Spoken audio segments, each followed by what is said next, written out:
Speaker of the House of Representatives, the Republic of Indonesia. First working session, contribution of Parliament to the fight against hunger, poverty, and inequality. First of all, I would like to convey my appreciation to the President of the Chamber of Deputies. Global military spending reached $1.4 trillion. At the same time, the period 2023 official development assistance, less than 10% of global military spending. We are gathered here today. Parliaments can review our political commitment to sharpen budget allocation. Okay. Obrigado.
Declaro aberta a primeira sessão de trabalho da 10ª Cúpula de Presidentes dos Parlamentos first work session of President of the Parliaments of G20 with the topic, the contribution of Parliament to the fight against hunger, poverty, and inequality.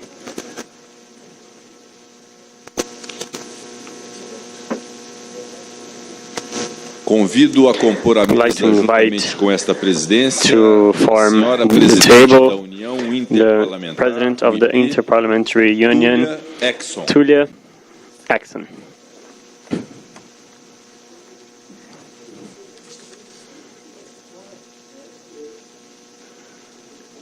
Excelentíssimos senhores Your presidentes de Excellencies, parlamentos, President of Parliaments and representatives present here.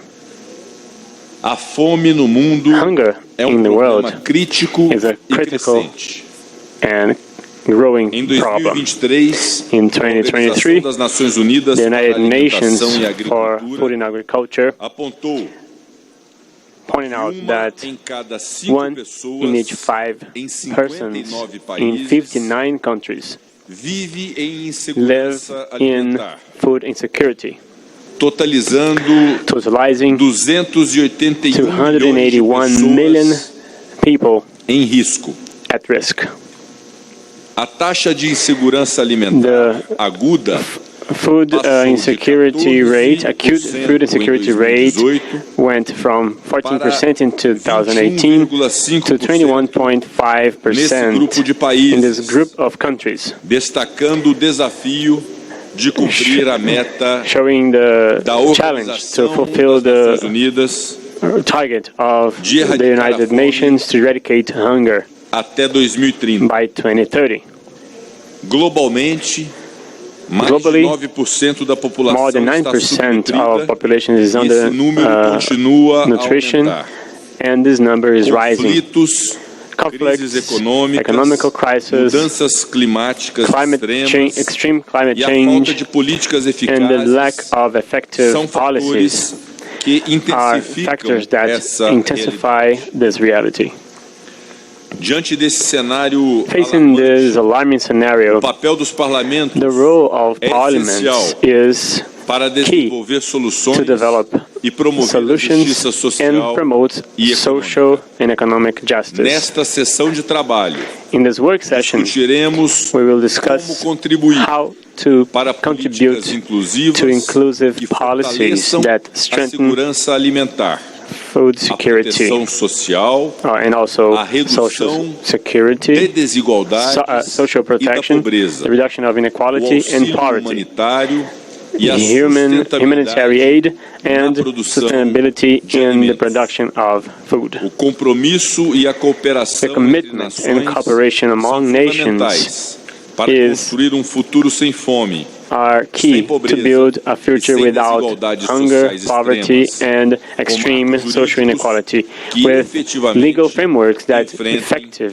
esses can desafios. effectively face these challenges. Para organizar os trabalhos e To peço a atenção organize de todos our e work todas, here, and I ask esclareço for que your cada orador attention. poderá usar da I'd palavra like to say that nas each tribunas speaker por 5 will minutos. use the word a fim de garantir o cumprimento de in the nossa pulpit agenda de for eventos 5 minutes e to a fulfill our isonomia entre agenda os of events and representantes. isonomy O among sistema representatives. de áudio do The plenário audio está system in programado the plenary para is soar o programmed toque da to campainha ring 30 a bell segundos 30 antes do seconds fim do before tempo do orador, the end of the time of the como speaker, alerta para que as a encaminhe a warning conclusão de for seu he or discurso, she to sendo finish desligados os their talk, microfones após and the 5 microphone will be minutos de turned uso da off palavra. after 5 minutes of the use of the word. Solicito também I que todos also would falem like de forma to pausada request para you que a tradução simultânea to speak slowly possa so that the refletir simultaneous os interpretation can pronunciamentos reflect com a máxima your precisão. your words with Agradeço maximum a precision. compreensão I would like e to a thank you cooperação for de todos your com essas understanding regras necessárias and your cooperation para for these necessary o bom rules andamento for da sessão. the good Cedo a palavra à senhora for a good Maharani, session. presidente do We'd Parlamento like to start da with Ms. Indonésia. para Puan o Maharani seu for the pronunciamento. Indonesian Parliament for her address.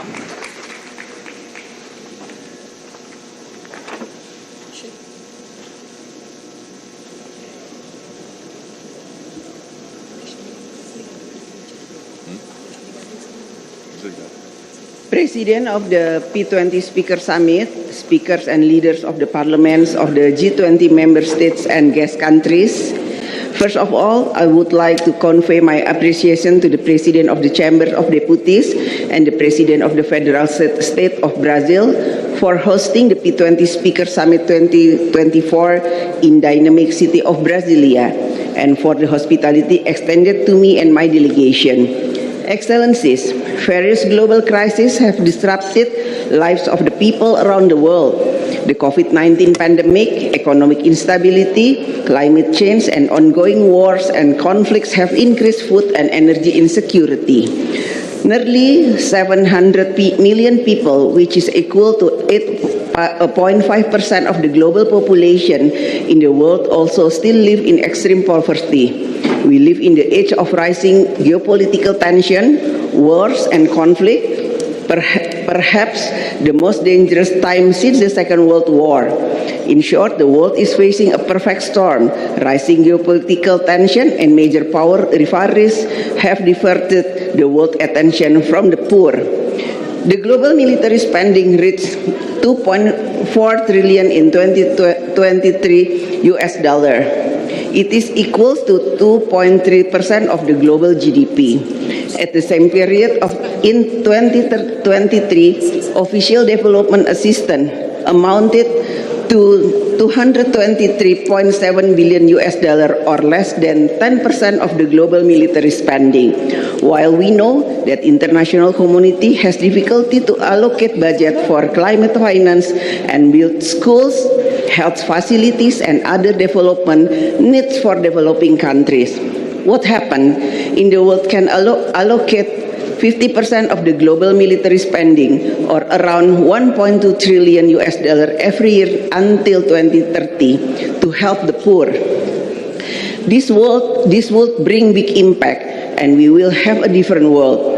A world free of poverty and a world free of hunger could be achieved by 2030. As we gather here today, parliaments can renew our political commitment to sharpen budget allocation in every country, create a more peaceful and prosperous world for all, big and small countries. We are, all political leaders in our countries, can make a difference. We can influence government in our respective countries, including influencing to solve our dispute and differences by peaceful means.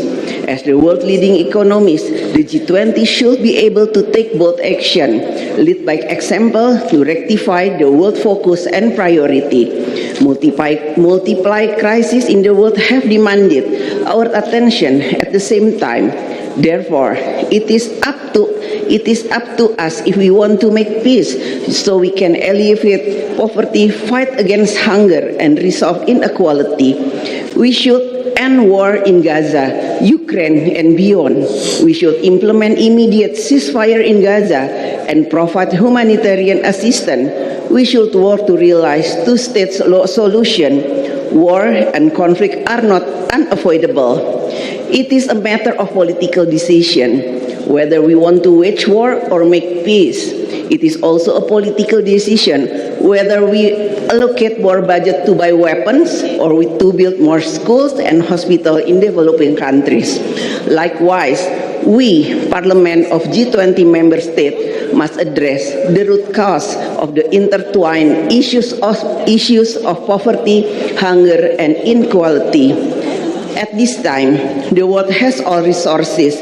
We have the funding and we have the technology to end poverty and leave no one behind. But we may not have enough commitment. Therefore, let us work together to end war and conflict, so that we can create peace and end poverty everywhere and for everyone. I thank you.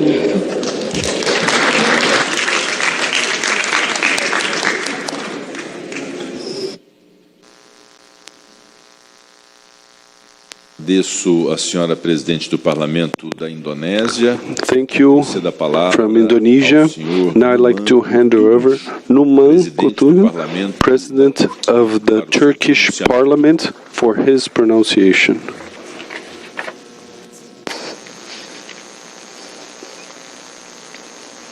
saygıdeğer meslektaşlarım, distinguished colleagues, distinguished representatives of parliaments, and esteemed members of the international community. So the title of this meeting is Parliaments for a Just World and a Sustainable Planet.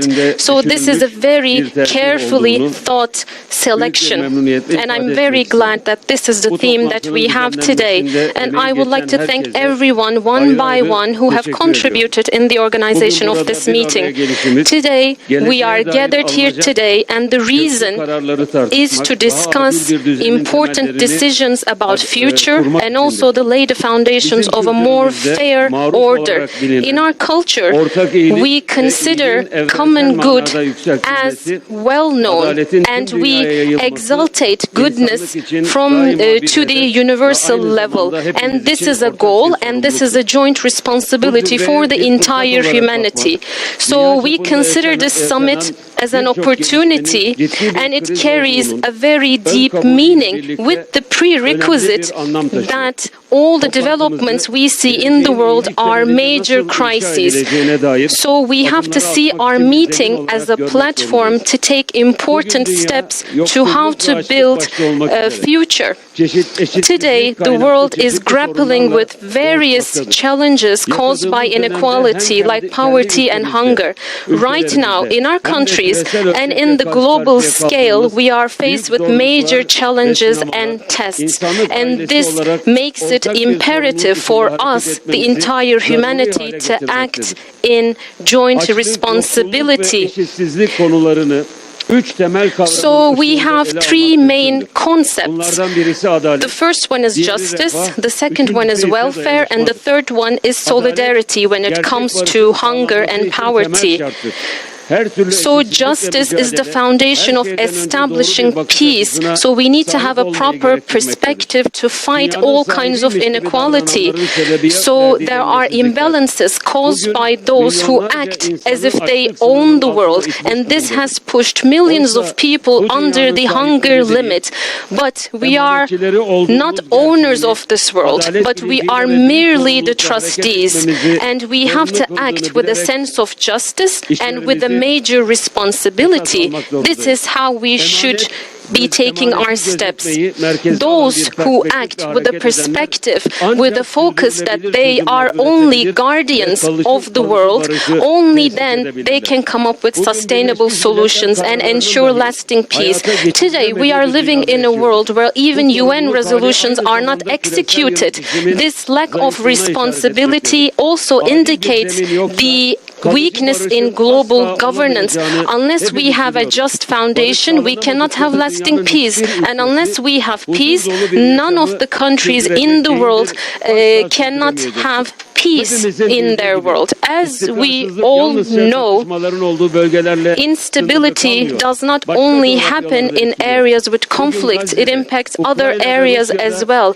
From Gaza to Ukraine, to Russia, to Ethiopia, to Sudan, to Yemen, in many areas in the world, conflict deprives people of even of their fundamental rights. These crises are not only regional issues, but they are issues all around the world. Today, any injustice in the world hurts the conscience of every people. So one example, failure to execute international law and UN resolutions have turned into an ongoing state terrorism in Gaza, in territories of Palestine and in Lebanon, and killed women and children and left them in the hands of hunger and diseases.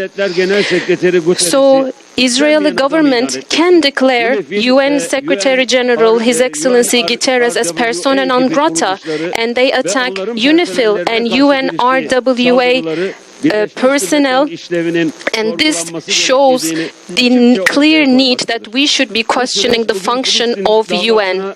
So South Africa offers great support to the case of Palestine, and we should be reminded of the practices that South Africa was subjected to by the UN back in the dark apartheid regions. So I would like to clearly say that it is now time to discuss Israel's UN membership suspension.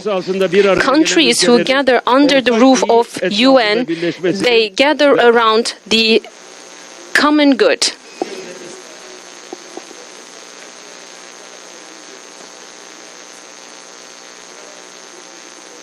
I'm sorry, the mic is off.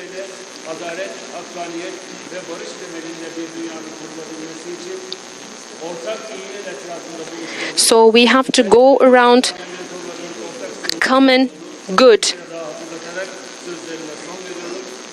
Thank you very much. Ao senhor presidente do Parlamento da Turquia, concedo a palavra ao senhor Kian Pin Sia, presidente do Parlamento de Singapura, para o seu pronunciamento. President of the Parliament of Singapore for his address.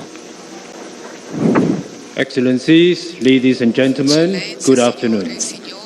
I extend my heartfelt appreciation to the President of the Brazil Federal Senate, Mr. Rodrigo Pacheco, and the President of the Chamber of Deputies, Mr. Arthur Lira, and the Parliament of Brazil for their warm hospitality and the excellent arrangements at this summit. As we convene today, we face stark realities. Hunger, poverty, and inequality are intersecting challenges that must be addressed together to ensure sustainable food security for all. It is projected that by 2030, over 600 million people worldwide will still face hunger, and 575 million will continue to live in extreme poverty. Therefore, this crisis demands our immediate attention and action, aligning closely with the G20's focus on sustainable development and inclusive growth. Singapore welcomes the Brazilian presidency's strong focus on reducing global hunger and poverty, including the initiative of a global alliance against hunger and poverty. And we look forward to working closely with Brazil and the G20 on these crucial efforts. Parliaments play a vital role in this fight. We are the voices of our people, and we hold the mandate to create sound policies that shape supply chains, ensure proper allocation of resources to social programs, and grant equitable access to nutrition for all citizens. Today, I'd like to focus on the issue of supply chains. Food security is an existential concern for small countries like Singapore, which imports more than 90% of the food we consume. Global food security has been significantly impacted by geopolitical developments and climate change. Against this backdrop, Singapore deeply values our excellent partnership with Brazil in food security. We import significant agriculture and food products from Brazil, and there are also technical assistance partners in promoting food security and knowledge sharing. 2 months ago, on 15 September, we conducted the inaugural course under the Singapore-Brazil Third Country Training Program on food safety. It was jointly conducted by the Singapore Food Agency, the Brazilian Health Regulatory Agency, and the Brazilian Ministry of Agriculture and Livestock for officials from ASEAN state members and Timor-Leste. This collaboration exemplifies the potential for international cooperation in addressing food security challenges. Looking ahead, there is scope for Singapore and Brazil to work together to strengthen food supply chain resilience in Asia, including Southeast Asia.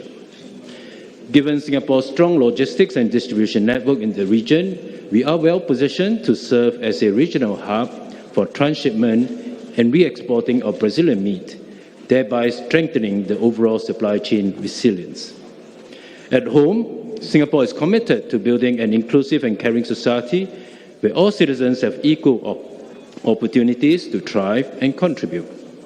Our social compact aims for low-income families to achieve stability, self-reliance, and social mobility, what we call the 3S framework. This compact is anchored on individual and family responsibility, supported by the community and the government. Our Parliament has played a crucial role in shaping a multi-layered support system that uplifts everyone, including especially the vulnerable. Broad-based subsidies benefit all Singaporeans, while targeted assistance focuses on lower income and vulnerable groups. From education to healthcare to social assistance, we have woven a safety net that leaves no one behind.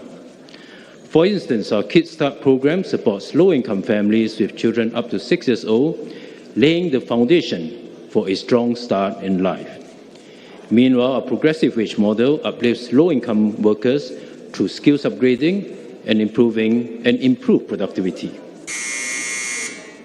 Over the years, our approach has shifted beyond episodic assistance to longer-term empowerment. Our efforts have yielded positive results, evident in our economic growth, and has translated into real gains for our people. We have also seen high levels of intergeneration income mobility. A study by our Ministry of Finance found that among children born from 1985 to 89 to parents who were at the bottom.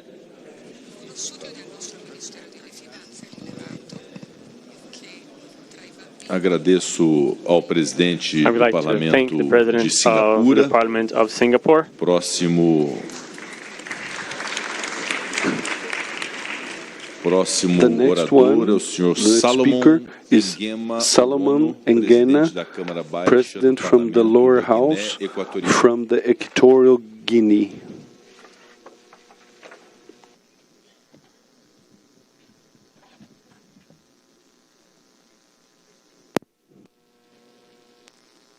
Señor Presidente, en nombre y representación del Parlamento de la República de Guinea Ecuatorial, ruego me sea permitido, en primer lugar, G20 in first place, thank the organizer for the invite formulated for our participation in this summit to show our reflection around the topic of fight against hunger, poverty, and global inequality.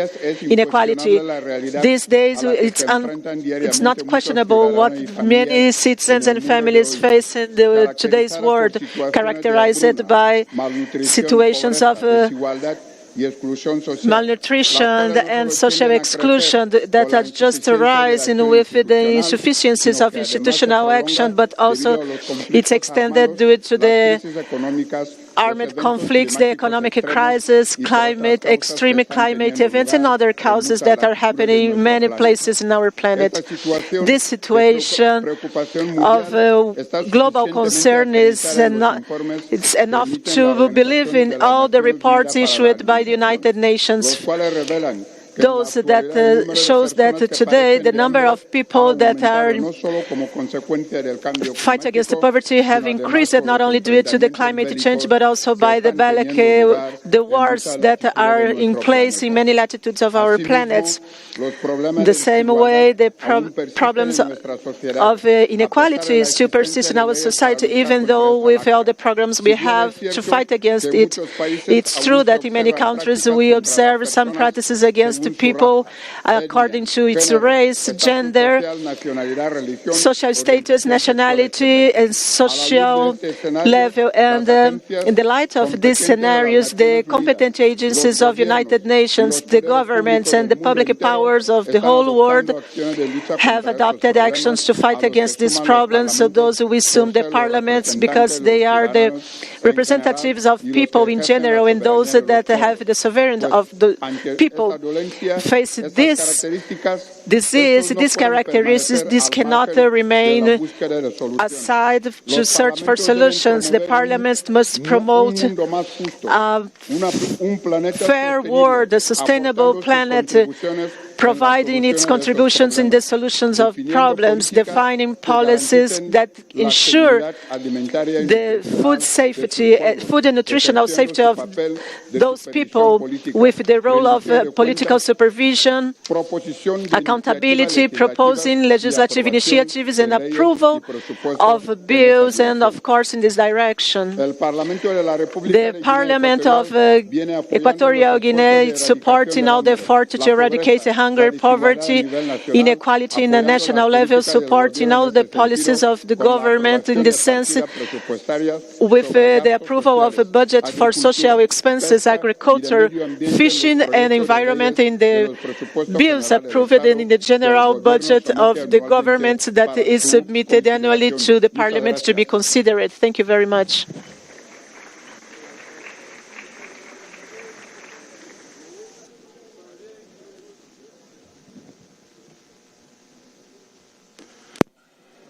Agradeço ao presidente da Câmara Baixa do Parlamento da I'd like to thank the President of the Lower House of Equatorial Guinea, now Mr. Eve, Vice President of the High Chamber of the Parliament of France, for his address. Thank you, Mr. President. Dear colleagues, the number of people exposed to hunger in the world increases non-stop, and this growth won't stop. The pandemic of COVID and major conflicts such as the one that has been taking place in Ukraine made the situation worse.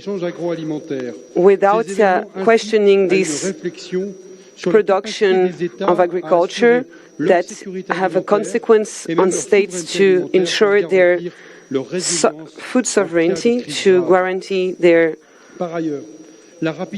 autonomy in serious crisis, and the rapid changes with more extreme situations are damaging the agriculture, and food sovereignty and security of millions of people is worsening, and production intensified has negative effects on climate. We have to find quick solutions to adapt our agriculture to this context. Food security is not only a matter of quantity but of quality. To fight malnutrition is to focus on a balanced diet, since many people would suffer from lacks of nutrition. We see that it's a problem of inequalities and poverty. Food security is one of the priorities of France's external action and one of the priority areas of its development aid policy with our neighbors of the European Union. This priority is part of its bilateral cooperation in favor of developing countries, but also at the multilateral level through its support for FAO, Food and Agriculture Organization. And in 2024, France is devoting nearly 350 million euros to this priority, an amount that has increased considerably over the past 10 years. Furthermore, France particularly supports the World Committee of Food Security. Through its recommendations, it aims to implement this food ensuring and for agriculture role and developing nutrition. This strategy has many goals. To strengthen nutrition in France, this action aims at supporting the vulnerable and children, which is a priority for France. Another important objective is to encourage the development of sustainable agricultural systems and agri-food sectors. This involves promoting the creation of decent jobs in rural areas and family farming, to favor the development of agricultural practices that respect the environment and are mindful of sustainable resource management. Since 1st January 2024, all meals served in collective catering must contain at least 50% sustainable products and at least 20% from organic farming. Dear colleagues, what specific role can parliaments play in this area? First of all, it should be remembered that they are the ones who ratify international instruments, who commit states and encourage them to act. The ratification by the French Parliament in 2017 of the International Convention on Food Assistance, for example, contributed to increasing the funding granted for this purpose. Then parliamentarians are responsible for examining and voting on laws, such as the French laws of 2014 and 2021 on development aid, which sets the framework for public action in this area. Parliamentarians, we, like us, also examine and vote on the appropriations allocated to development and aid and monitor the action of the Ministry of Foreign Affairs and operators such as the French Development Agency, which are responsible for implementing it. We propose adjustments if necessary. And we published on France's development policy last July, and the report makes several proposals aimed, for example, at improving the coordination of the instruments, ensuring the distribution of French aid, and streamlining their procedures. Thus, parliaments have real room for action to guide strategic choices and mobilize the necessary resources to increase food security on a global scale. This is a fundamental responsibility given the importance of this issue. Thank you very much for your attention. Je remercie le Monsieur vice-président.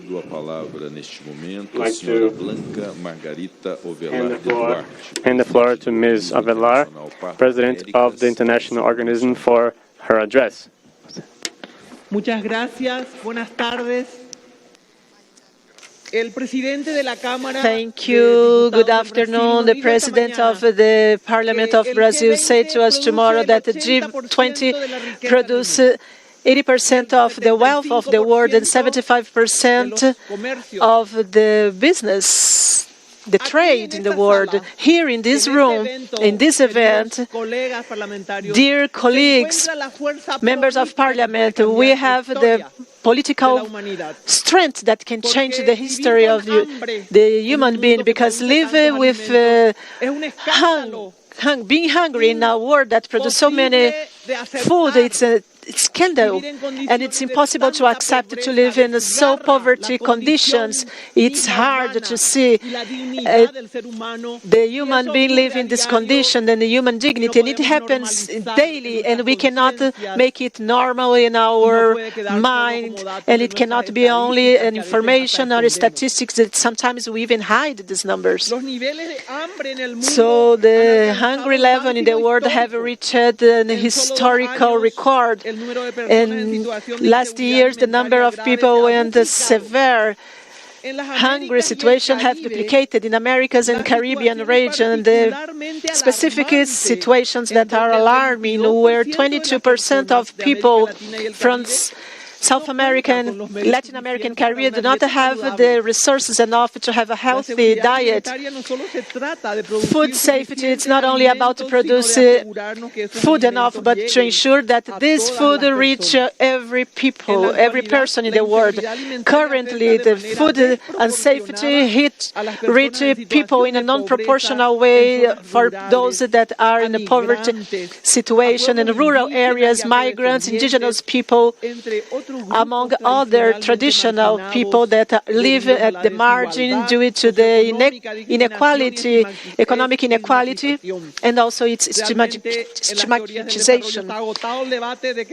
We already have the debate that the inequality is the root cause of poverty. This is something that must lead us to think in a creative and wide way, with deep love to the human being, a new sense of humanity that may born in the humanity to face this, because these inequalities threaten the access to food, also harming health and the health of people. Rural women produce 50% of food in Latin America, and they are responsible for the food in their houses, and they do not have the rights about the assets they produce. They face gaps of gender and do not have access to water, better salary, financial ways, digital technology, due to the social normatives that do not consider them. Even being all the wealth and being fertile lands, the human activity have led to ground degradation, agricultural contamination, together to the need to depend on fossil fuel that have caused a huge impact in the ecosystem, and this also affected the quality of production, mainly in the family agriculture. The actions performed by the Parliament. It's key action when we base our actions in science and participative process and international cooperation, and can be key to rethinking the food system, global food system, and in a smart way to promote the food safety to all. In Parliamerica, we point out to this world where, based to the evidence of science, we can count with tools and procedures, and we have done some efforts in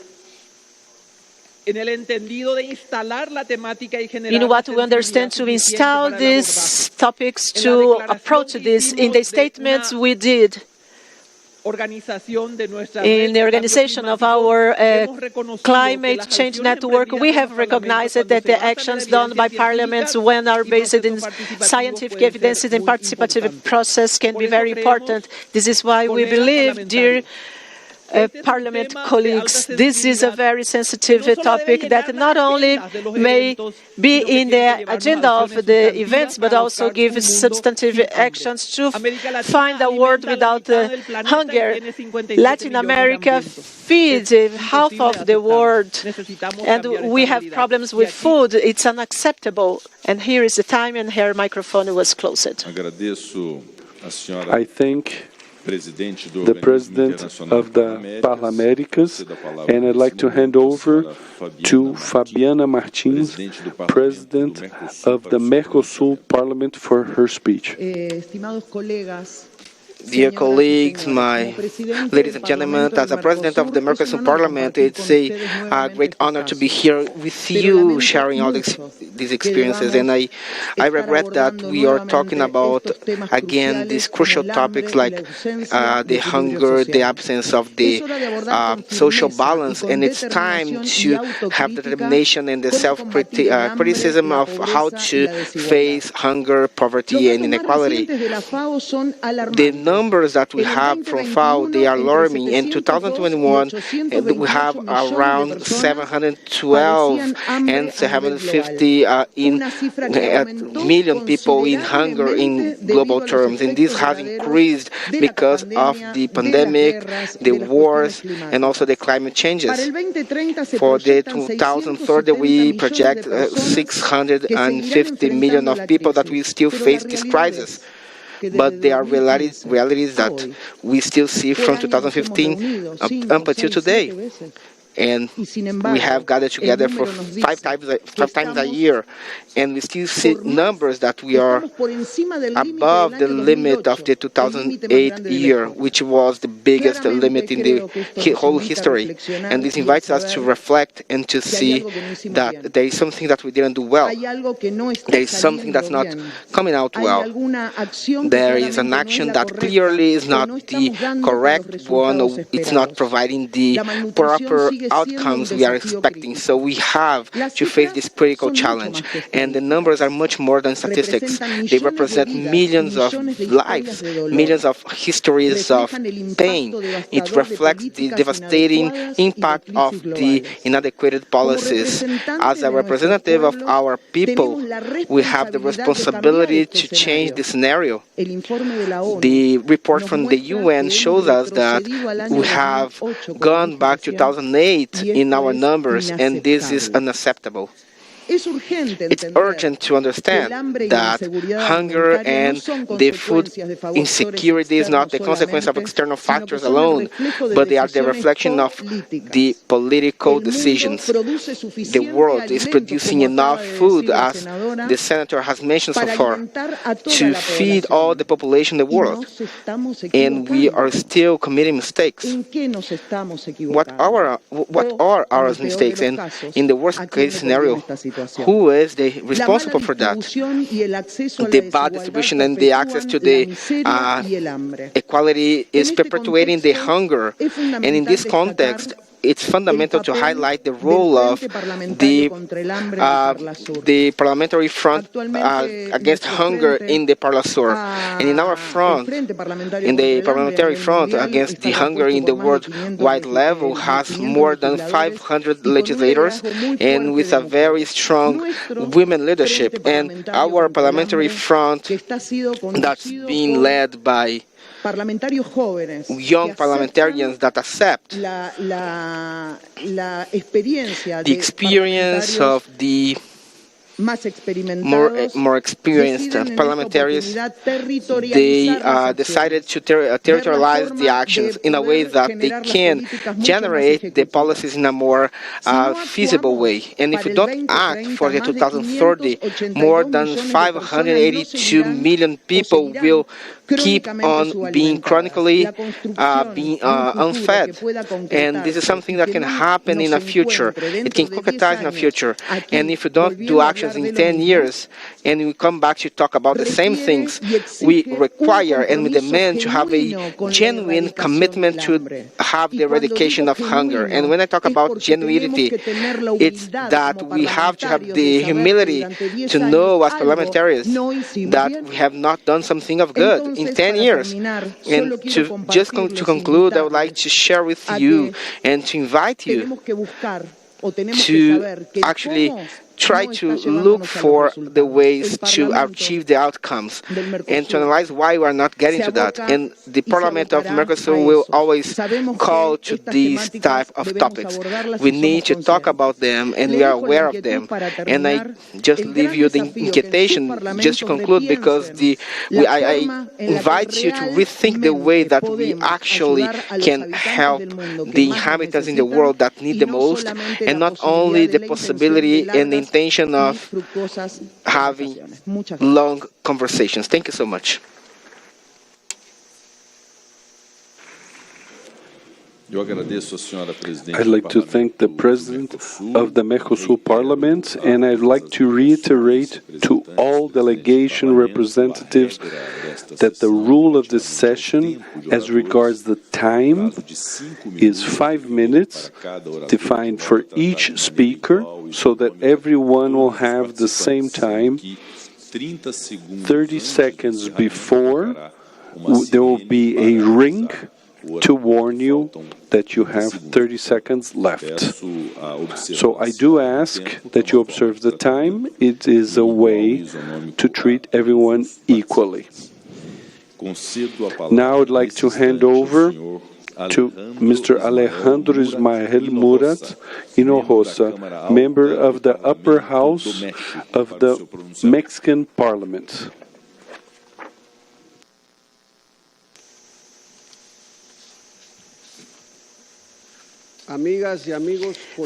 Dear friends and colleagues, I thank you for this great opportunity to address myself to you in this summit to share with you the great advances that Mexico has had in its social policies, focused in reducing poverty and inequality.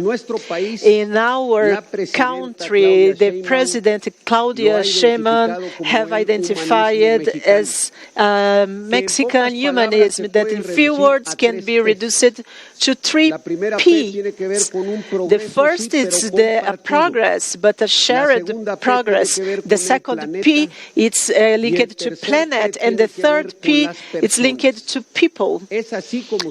This is the way we can reach the real sustainable development. In Mexico, what we did was generated social programs in the last 6 years that have allowed us, for instance, to remove more than 9 million Mexican people from poverty, according to data from World Bank. But please allow me to tell me how we did it.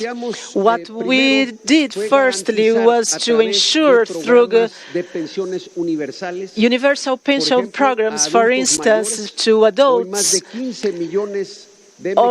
where we have more than 50 million Mexicans that are over 60, so they receive a social support from government. Of course, strength social programs focused in vulnerable groups as women, and also allow that women over 60 receive direct support. Also the youth, especially those that have finished university, they also receive support to work in the market. And of course, in the basis level, the basic education, they have a scholarship that we've called Benito Juarez to support all children that want to go to school, to attend school. Of course, we also support 1.5 million of handicapped people in our country. So these programs currently, they serve more than 80% of the population. And what we have done in last months is to increase this and lead is to the institutional level. It means to ensure that in different articles of our constitution that these social programs will be there to maintain this support to population. I also would like to tell you that through studies and research from different international organizations, as the Pan American Bank and World Bank have shown in a clear way that monetize the social programs, it's pretty much more efficient to reduce the inequality and poverty in the global level, because it allows people to take better decisions, to make a better decision.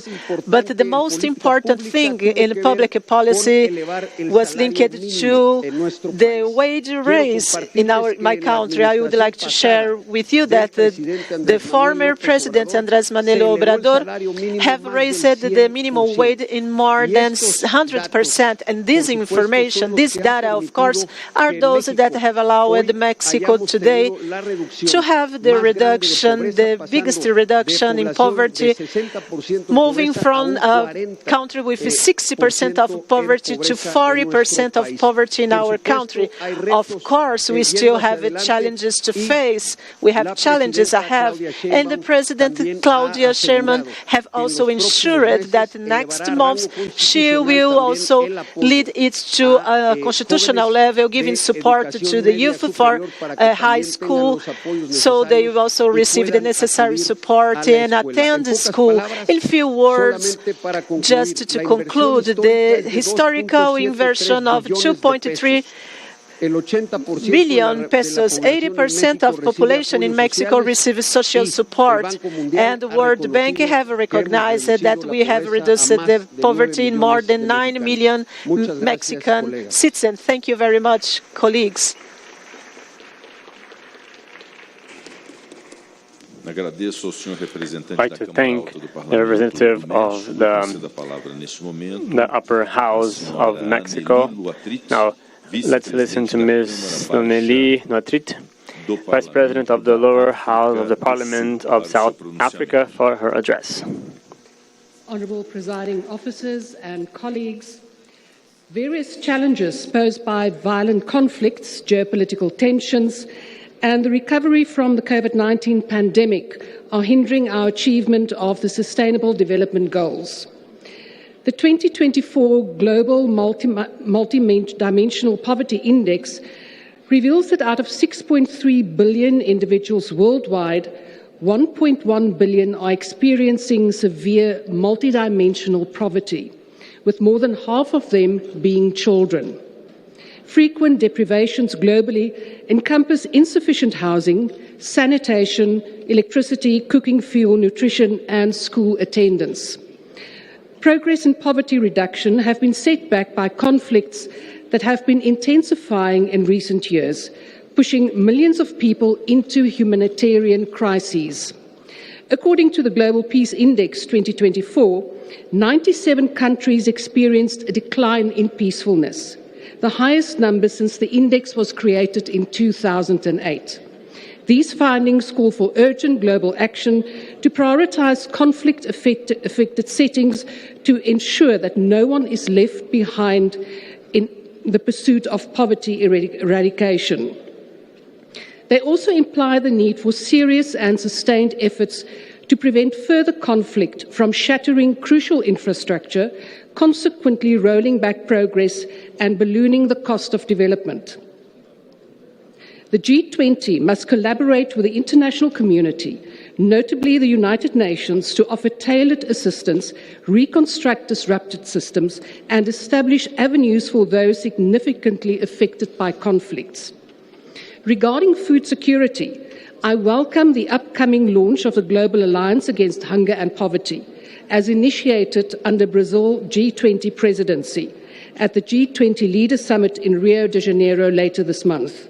The alliance represents a critical step towards fostering solidarity and coordinated action among G20 members and others in addressing the pressing issues of hunger and poverty on a global scale.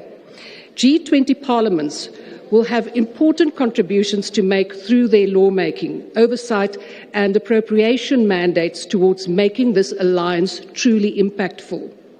Honourable Presiding Officers and colleagues, in South Africa, food and nutrition security is a constitutional right. Several initiatives have been implemented to ensure that people have enough nutritious food to eat. These include the child support grant, school feeding schemes and farmer support programs. Moreover, the social relief of distress grant, introduced by government at the start of the COVID-19 pandemic, has had a significant positive impact on food poverty and on local economies. Our government has also exempted basic food items from value-added tax and is considering expanding this exemption. Despite these measures, a significant portion of the population still grapples with hunger on a daily basis. This, coupled with food waste amounting to nearly a third of annual food production and rising financial pressures faced by households, underscores the complexity of the food security challenge in South Africa. Various global and local factors have contributed to increased pressure on food prices, including adverse weather conditions, the impact of the COVID-19 pandemic, and trade policies such as the temporary banning of grain exports from major grain-producing countries. In response, the South African government introduced the Agriculture and Agro-Processing Master Plan to enhance agricultural infrastructure, expand market access and provide support to smallholder farmers for better integration into the broader agricultural economy. The plan has achieved tangible outcomes, such as the creation of new jobs and support for black commercial contract farmers. Significantly, this plan is the outcome of collaboration between labour, government, civil society and industry, aiming to promote inclusive growth, competitiveness, transformation, employment and food security. Our parliamentary oversight committees on agriculture have been critical in ensuring effective implementation of this master plan. In conclusion, the role of G20 parliaments is pivotal in mitigating hunger and poverty and ensuring food security. Through collaborative action, oversight and policy making, G20 parliaments can play a crucial role in shaping a more equitable and resilient future for all. I thank you.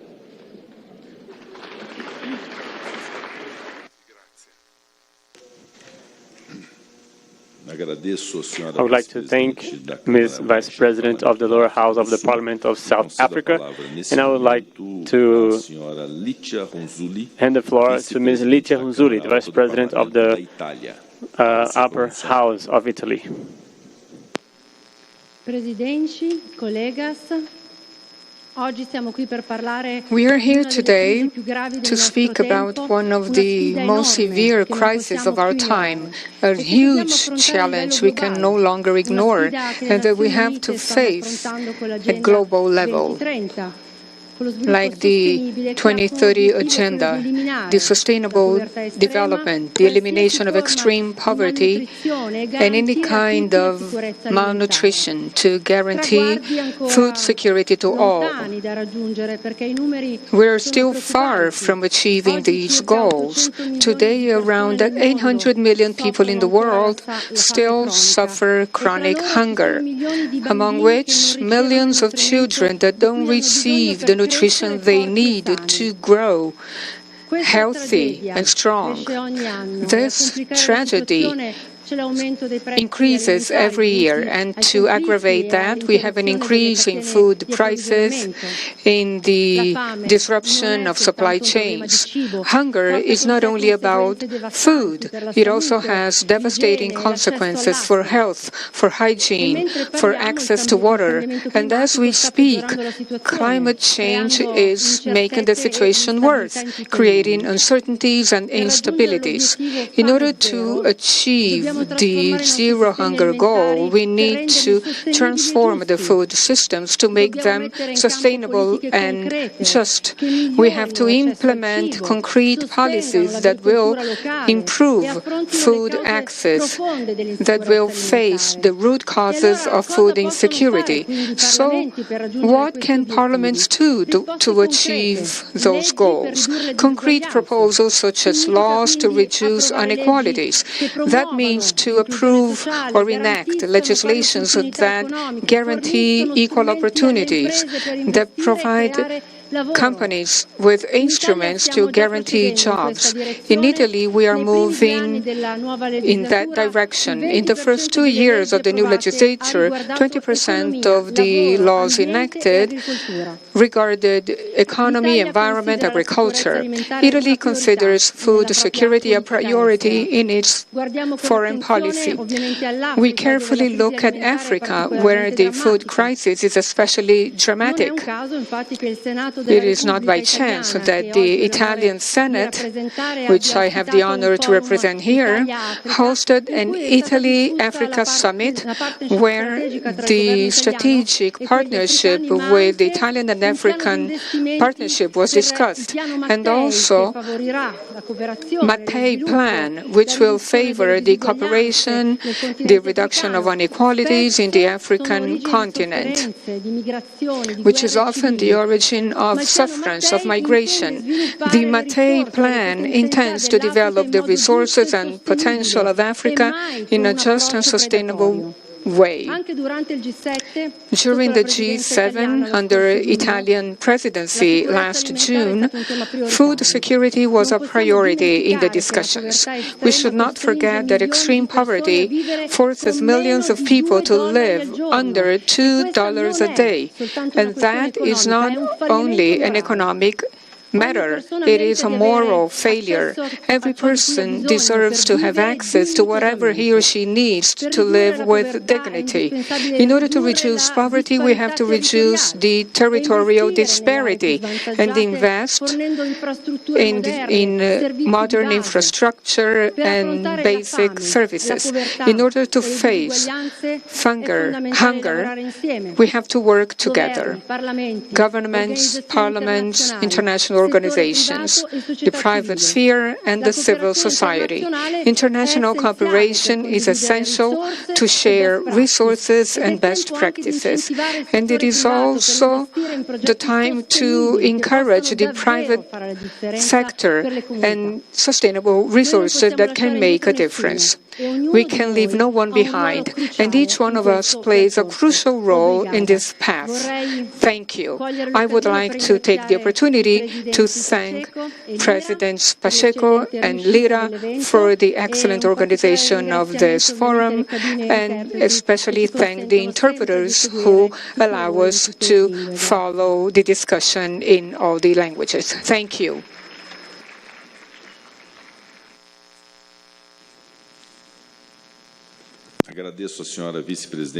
Ms. Vice President of the Upper House of the Parliament of Italy. Now I'll hand the floor to Mr. Shri Harivansh, Vice President of the Upper House of the Parliament of India, for his address. Honorable Chairperson, Excellencies, ladies and gentlemen, Namaskar, Boa tarde. I greet you on behalf of the Parliament and 1.4 billion people of India. India stands before you as a land of remarkable diversity, culture and rich history, shaped by both challenges and triumphs. Our journey has enhanced our understanding of the critical role that parliaments play in addressing hunger, poverty and inequality. With a population of over 1.4 billion, India reflects the global struggles against these issues, but it also serves as a beacon of resilience, innovation, and hope in solving these issues. We may recall that during the G20 Summit in India, that world leaders were united in their commitment to eradicate poverty and hunger. The G20 New Delhi Leaders' Declaration pledged to enhance global food security, reduce inequality, and eliminate poverty. India has always been at the forefront in tackling hunger. The National Food Security Act of 2013, known as the Right to Food Act, provides subsidized food grains to nearly 2/3 of the population, ensuring that food security is a fundamental right for millions of Indians. Distinguished delegates, the Pradhan Mantri Garib Kalyan Yojana, launched during the pandemic, continues to provide free food grains to over 810 million people, showcasing our commitment to the most vulnerable. India has also prioritized tackling malnutrition through targeted interventions for children, adolescent girls, pregnant women, and lactating mothers, such as Poshan Abhiyan, Anganwadi services, scheme for adolescent girls, and Pradhan Mantri Matri Vandan Yojana. India's flagship financial inclusion programs, Pradhan Mantri Jan Dhan Yojana, empowers millions through access to bank accounts. The Pradhan Mantri Awas Yojana, a national housing scheme, aims to provide affordable housing to those living in poverty. I'm glad to share that more than 420 million houses have been provided so far. Further, the Swachh Bharat Abhiyan has focused on improving sanitation, which has a direct impact on health and well-being. Over 110 million toilets and more than 23,000 community sanitary complexes have been built under this program. The Ayushman Bharat scheme, a game changer for low-income families, provides health insurance to over 120 million families. It has ensured that healthcare is a right, not a privilege. The Parliament of India passed the Right to Education Act 2009, ensuring free and compulsory education for children ages 6 to 14. It is playing a crucial role in not only breaking the cycle of hunger, poverty, inequality, but also opening doors to opportunities. As a result of sustained efforts, India has been able to pull out about 250 million people from poverty between 2013-14 and 2022-23. I would like to repeat again, as a result of sustained and continuous efforts, India has been able to pull out about 250 million people from hunger, poverty between 2013-14 and 2022-23. Distinguished delegates, our Parliament has acted swiftly and decisively to pass legislation to bring about transformative changes and addresses the root cause of hunger, poverty, and inequality.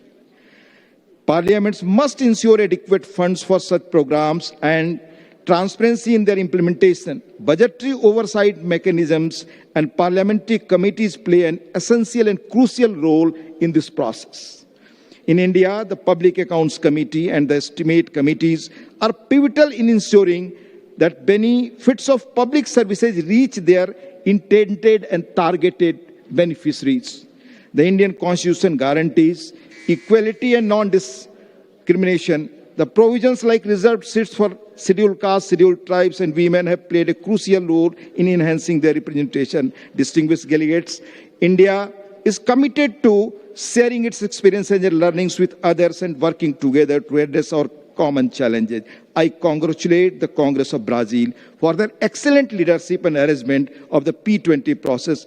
Thank you. Obrigado.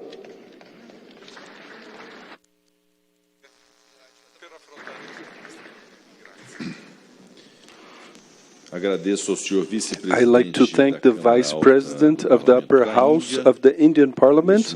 And this moment, I would like to hand over Mr. Meshal Al-Faham as Vice President da Arábia Saudita para o seu pronunciamento.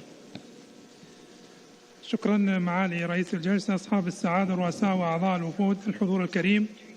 تقدم بالشكر الجزيل للبرلمان البرازيلي على الدعوة لحضور أعمال هذا المؤتمر وعلى كرم الضيافة وحسن الاستقبال، مثمنا عاليا إطلاق البرازيل التحالف العالمي لمكافحة الجوع والفقر خلال القمة السابقة لمجموعة ال20. وأحيطكم أن المملكة العربية السعودية انضمت لهذا التحالف في شهر مايو 2024، وستستضيف المملكة مؤتمر الأمم المتحدة حول الأراضي والجفاف في شهر ديسمبر المقبل في مدينة الرياض. ويسعدني أن أعرض لكم نموذج المملكة في مكافحة الفقر والجوع على المستوى الوطني والدولي. فعلى المستوى الوطني أصدرت الحكومة قرارات وسن مجلس الشورى تشريعات. This occasion highlights the shared responsibilities we bear as parliamentarians in building a world where justice and sustainability are not mere ideals but lived realities. Distinguished Parliament members, ladies and gentlemen, our world stands at profound crossroads, driven forward by remarkable technological advances and breakthroughs that reshape our lives, yet confronted by urgent environmental and resource challenges that threaten our collective future. It is as if we navigate stormy seas with one hand reaching towards the promise of a brighter future and the other holding firm against the waves that threaten our shared survival. As parliamentarians, our role extends beyond the chambers of legislation. We are entrusted by our peoples for their collective hopes and tasked with ensuring that progress does not leave behind inequality, that justice knows no borders, and that opportunity is not a privilege to some but a universal right to all.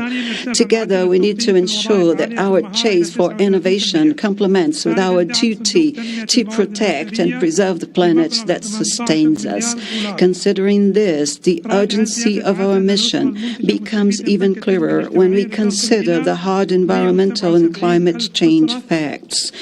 Climate change alone is projected to cost the global economy $23 trillion by 2050 if left unaddressed, affecting nations rich and poor alike. Rising temperatures, sea level increase, and extreme weather events are already forcing millions to migrate from their homes, with predictions suggesting up to 1.2 billion climate refugees by 2035, mainly from the south to the north. Meanwhile, our planet's resources face unprecedented strain as the global population is expected to exceed 9 billion within the next 3 decades. If current consumption patterns continue, we would need nearly 2 Earths to sustain future generations. These figures are not just statistics. They are a call to action for each of us to legislate with foresight, responsibility, and a commitment to safeguarding our shared future. Distinguished colleagues, in this spirit, the UAE, like many nations represented here, understands that sustainability is not a choice. It is an imperative. To this end, proudly hosted COP28 and building on the many sustainability initiatives and practices achieved in 2023, the President, His Highness Sheikh Mohammed bin Zayed Al Nahyan, has declared that the year of sustainability will continue into 2024, reinforcing UAE's commitments to environmental protection and its pledge to support global sustainability efforts. Such commitments, the UAE believes, demand a shared responsibility among all nations, since the consequences of environmental changes transcend borders and distinction, and since true environmental justice requires that we view our old world through a unified lens. Esteemed colleagues, accordingly, for a sustainable planet, it is more urgent now than ever for national, regional, and international parliamentary institutions to emphasize that driving a structural shift towards the more Agradeço ao senhor vice-presidente Meshal Al-Faham Aslami e concedo a palavra nesse instante ao senhor Deng Xiuxin, membro do Parlamento da China, para o seu pronunciamento. 尊敬的主席，各位代表，首先感谢巴西国会的热情接待和周到安排。 Brazil for your warm reception and thoughtful arrangements. I am the Vice Chairman of the Committee of Agriculture and Rural Affairs of the Chinese National People's Congress. I'm very happy to see And I'm very happy to see you all and discuss with you on the very important issue of the contribution of parliaments to the fight against hunger, poverty, and inequality. The current international landscape is undergoing transformation and turmoil, with security disorder, uneven development, and ineffective governance becoming more pronounced. To actively address hunger, poverty, and inequality and the serious threats and challenges they have posed to global peace and development, I believe parliaments can focus on the following areas. First, take eradication of extreme poverty together as the priority. We should prioritize poverty reduction and make sure that development resources be given to poverty reduction, education, healthcare, infrastructure, and other livelihood areas to provide necessary technological support for developing countries, eradicate all forms of discrimination and bias, and to create necessary conditions to lift women who account for more than half of the poor in the world. We need to strengthen exchange of experiences so that we can help with formulating targeted and effective policy reduction, poverty reduction policies. Second, we need to join hands in addressing food security. Around 733 million people face hunger in 2023. We need to formally oppose the politicization, instrumentalization, and weaponization of food issues. Countries who are major food producers and net exporters should work to reduce trade and technology barriers to increase supply in the market. Countries should strengthen cooperation on international market regulation to build an open, stable, and sustainable commodity market. Third, stay committed to strengthening international cooperation. We should uphold true multilateralism, maintain the central coordinating role of the United Nations, and support the work of the FAO and the WHO and other international organizations. Special support should be given to capacity building in developing countries. Developed countries should provide assistance in areas such as funding, technology, and market access to help developing countries enhance their capacity in poverty alleviation, food production and storage, and reduction of losses. China is the country with the largest population of poverty reduction and is the first to achieve the UN Millennium Development Goals. In 2020, China successfully lifted nearly 100 million rural poor people out of poverty, achieving a decisive victory in the fight against poverty. With 9% of the world's arable land and 6% of its freshwater resources, China manages to feed nearly 1/5 of the world's population, and our annual grain production has exceeded 650 million tons for 9 consecutive years, contributing our share to the global fight against poverty and hunger. China is also committed to fostering development around the world. We have made food security as one of the 8 priority areas of the Global Development Initiative, actively engaging in global food security governance. Belt and Road Corporation has created 420,000 jobs in participating countries and helped lift about 40 million people out of poverty, providing more opportunities for development worldwide. China's National People's Congress is the body through which the people exercise state power. On poverty reduction and food security, the NPC have earnestly fulfilled our responsibility of legislation and oversight. We have revised the seed law and introduced the law on promotion of rural revitalization, the law on black soil conservation, and so forth. Going forward, we will formulate the Green Security Guarantee Law and the Farmland Protection Law, continue to enhance our work and provide sound legal guarantee to safeguard food security, consolidate poverty reduction achievements, and advance rural revitalization. Dear colleagues, President Xi proposed that no one and no country should be left behind on the journey toward modernization. China's NPC is ready to work with parliaments of all countries and multilateral parliamentary organizations to work together to make greater contribution for more inclusive, equitable, and resilient development. Thank you all.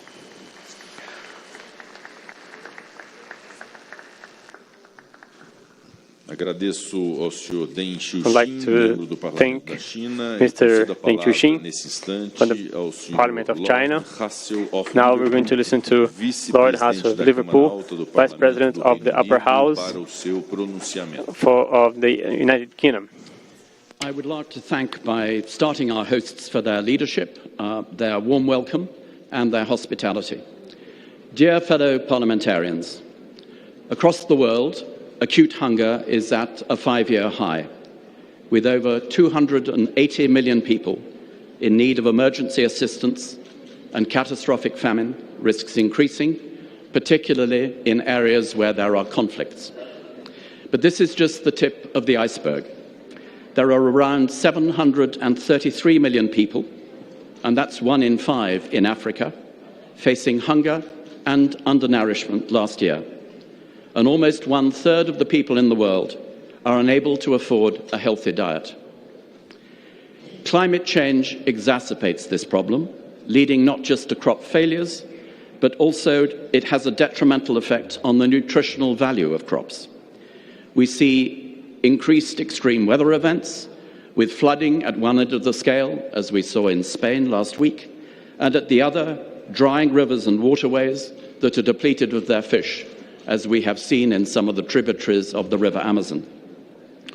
Progress is also held back by economic stresses, including debt and local and global price volatility. Conflicts are driving up need within countries, and countries across the globe are voicing concerns about future food security. Women and girls and those with disabilities and other marginalised populations are disproportionately affected. Nearly half of the deaths among children under 5 years of age are linked to undernutrition. The social, economic and emotional costs of this are huge for those who are directly impacted now. But if we do not act now, then the future costs will be even worse right the way across the globe. Within this challenging context, we in the United Kingdom have been pleased to see Brazil place the fight against hunger and poverty at the centre of its mission for the G20 presidency. The Global Alliance Against Hunger and Poverty, endorsed by all G20 ministers at the Development Ministers' meeting in July, builds on Brazil's internationally renowned domestic successes in tackling poverty and inequality. This alliance of countries and organisations will collectively allow us to increase political support, unlock much-needed finance, and build more equitable partnerships to eliminate hunger and extreme poverty. I know that the UK government has been a close ally to Brazil in delivering on this agenda. The United Kingdom has led support for the Alliance Task Force with expertise, co-financed a technical report on resource mobilisation by the UK think tank ODI, offered to join the Board of Champions, and worked to galvanise our development, civil society, academia and international networks in support of the Alliance. And the UK government is committed to continuing to address the causes of food insecurity and malnutrition, making expertise and investment available to help countries transform their food and farming systems to be more productive, nutritious and sustainable. The programmes delivered by our government, including the Commercial Agriculture for Smallholders and Agribusiness programme and our long-standing support for AgDevco, mobilised much-needed finance and technical assistance to help vulnerable farmers and businesses in Africa and Asia increase their productivity and urgently adapt to climate change. The work of our government on this vital agenda is also scrutinised, strengthened and supported by our Parliament, which is actively engaged in the global fight against hunger, poverty and inequality. And I can assure you, as an independent Deputy Speaker of our upper house, the House of Lords, I can assure you that the commitment to respond to this challenge extends across all of our major parties and features prominently in the work of our chamber. Our membership includes many strong voices who ensure that we remain focused upon the steps needed to eliminate hunger and extreme poverty. I am sure that these strong voices will continue to be heard and that our actions will help to deliver the change we need. Muito obrigado.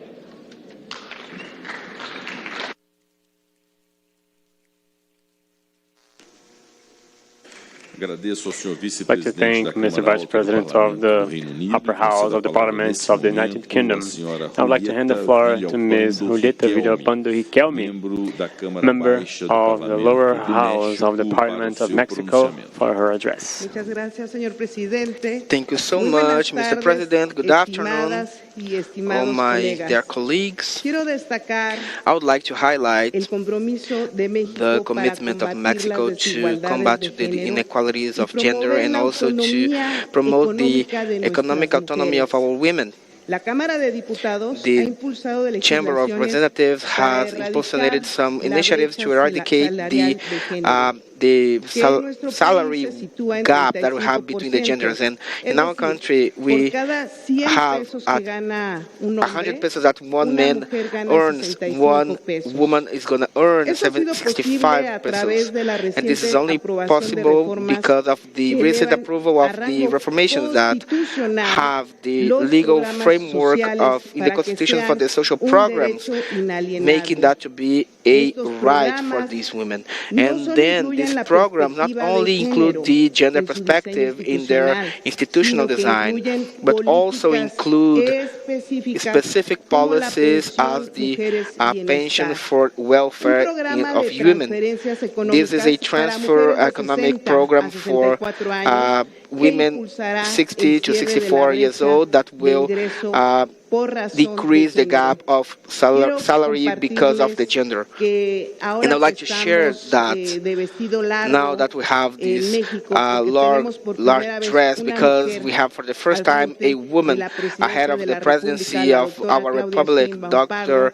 Claudia Sheinbaum Pardo, and we are in charge, and she put us in charge several constitutional reforms, and we know that we are a Congress that is impulsionating the basis of what will be this new government that will change and will transform Mexico, and we feel very proud, all the Mexicans, of this opportunity. It's been for 200 years that we didn't have the opportunity to do so, and it's the first time that we live in a big transformation. We achieve the second level of a transformation in Mexico. And in the state level, a highlighted example is the ROSA program that allows women from 18 to 55 years old in the poverty situation that dedicate to the household works.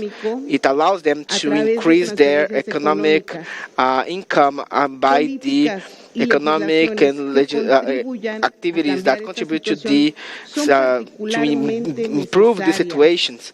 And these are necessary because we are considering in the country that 53.5% of the 54.5 million of women that live there, which means that 28.5 million women, they don't have a remunerated job. So in this context, the Chamber of Representatives is responsible for the approval of the income budget of the Federation. We took this project as a key factor to achieve the equality of gender, with the purpose of guaranteeing that women can access and can be benefited from the budgets of the state. In this way, in Mexico, we have implemented, we have strengthened as well the general law for the equality between men and women. And ever since we had the approval in 2016, we regulated the mechanisms like the system and the program, national programs for the equality between men and women. We have involved different sectors of factories and governmental sectors to achieve a more equitative inclusion. And in this way, the economic autonomy of these women is not seen uniquely as an income issue, but also as an essential link in their empowerment and in their participation in our society. Thank you so much for your attention to listen to me. I thank you, the representative of the lower house of Mexico, and I'd like to hand over to Mr. Jorge Santiago Pauli, member of the lower house of the Argentinian Parliament, for his pronunciation.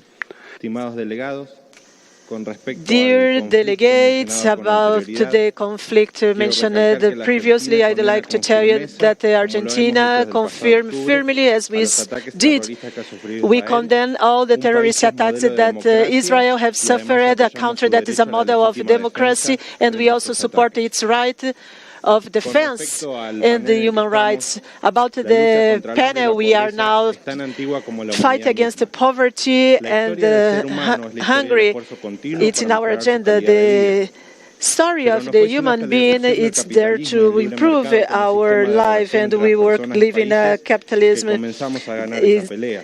Thanks to the capitalism and all the commerce and trade, we started to win this fight.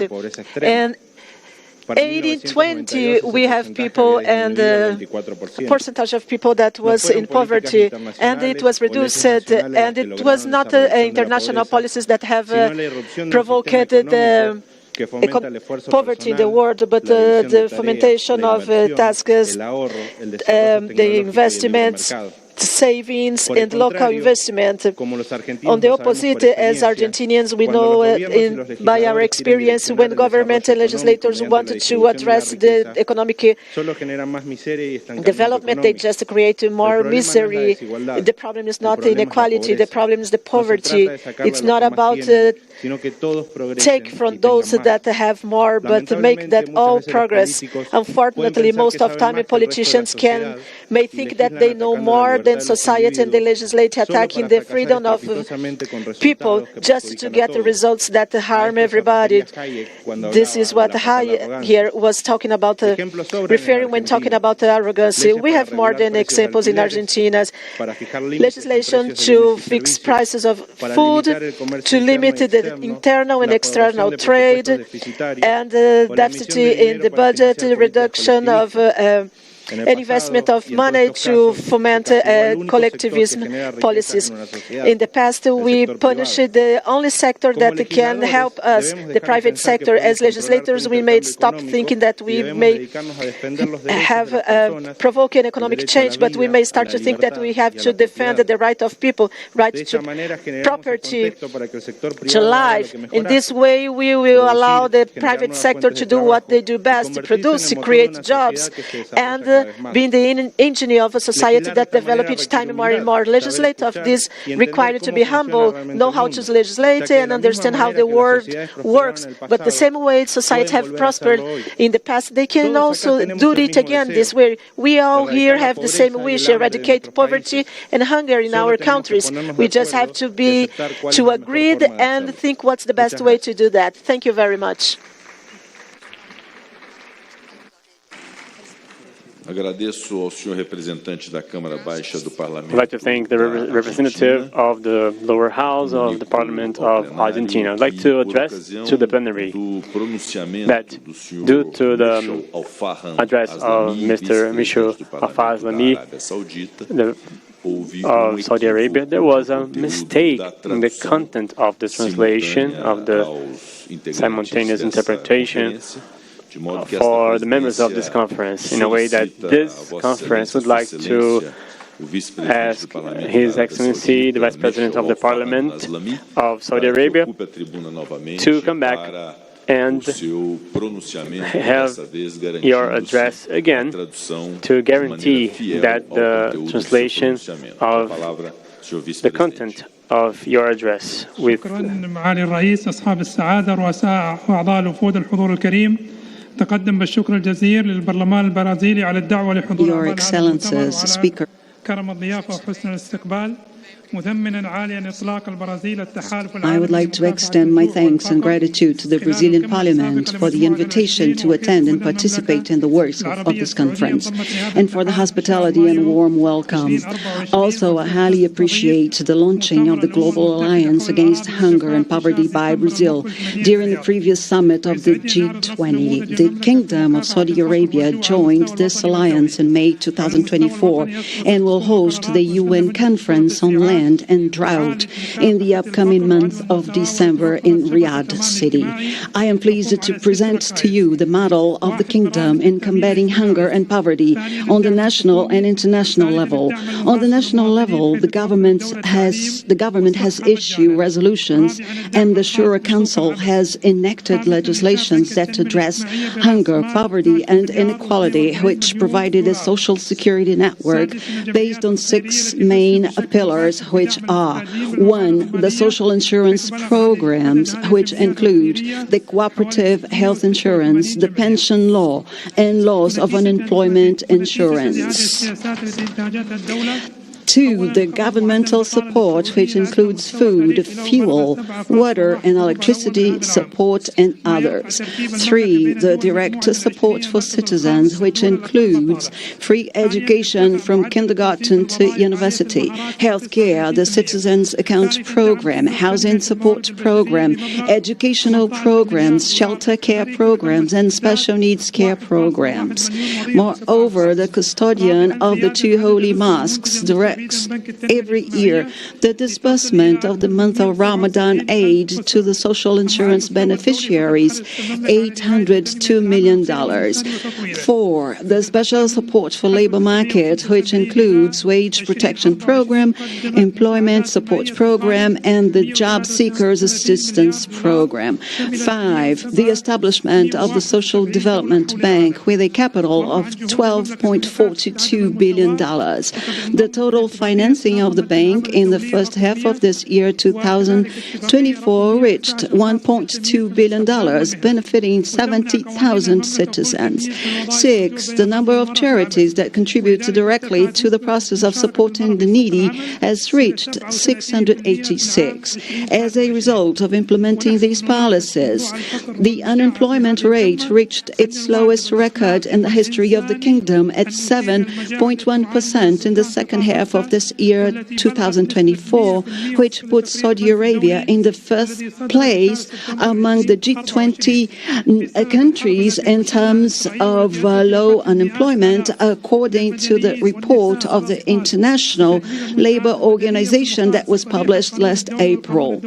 The rate of unemployment localization in high-skilled jobs increased to 39%. The Human Resources Development Fund financed the private sector employment and training programs with $18 billion, and 1.1 million jobs were created in the private sector.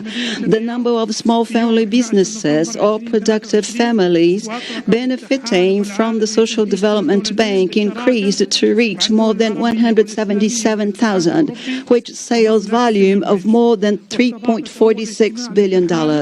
On the international level, the Kingdom has been keen to support and develop humanitarian and charitable work. In the period from 1975 to 2024, it provided $133 billion as developmental aid to 171 countries around the world, financing 7,090 humanitarian, developmental, and relief projects. King Salam Humanitarian Aid and Relief Center is currently working on more than 1,700 projects to combat hunger and poverty. Regarding the Kingdom's efforts against inequality, the Kingdom joined the International Labour Organization Convention on Equal Remuneration for Men and Women Workers for work of equal value 100. Thank you very much. Agradeço ao senhor vice-presidente do Parlamento da Arábia Saudita. Concedo a palavra neste momento. Now I'd like to hand over Mr. Lindsay Royal, presidente da Câmara President Baixa do Parlamento do Reino of Unido, the lower para o seu house, pronunciamento. the House of Commons of the UK.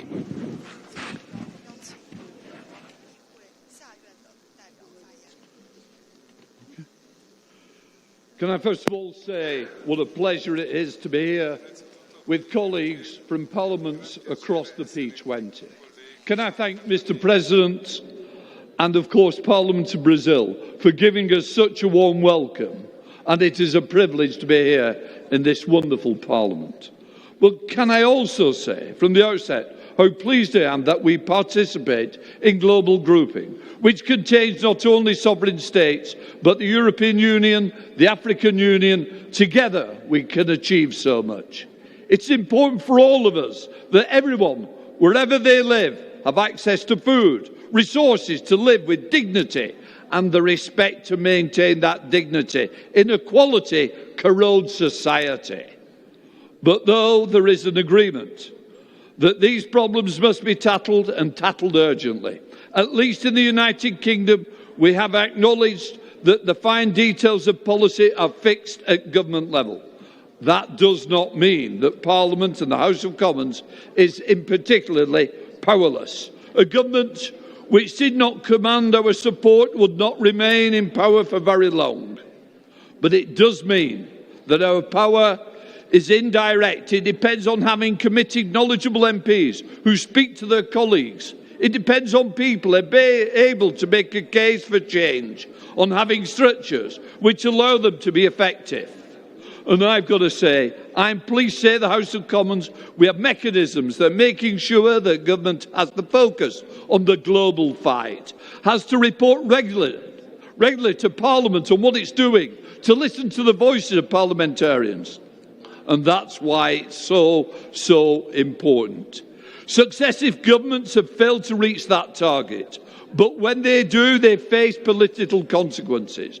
They must report on the performance of Parliament, and we can hold them to account. Although the UK Parliament policy is now run from the Foreign Office, the House of Commons has retained a dedicated select committee to deal with international development. The government has to engage with us in its expert, well-informed members.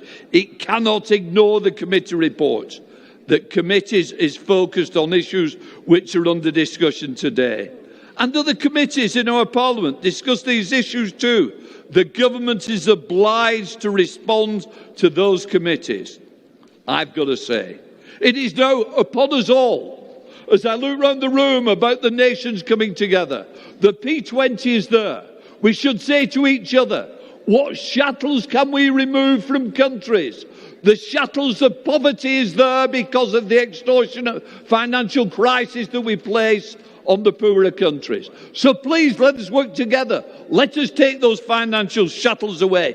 Let us ensure that they can grow their own food. Let us support them with the knowledge on farming. Allow people to have the right to energy as well. It is so important. Let us enshrine that right.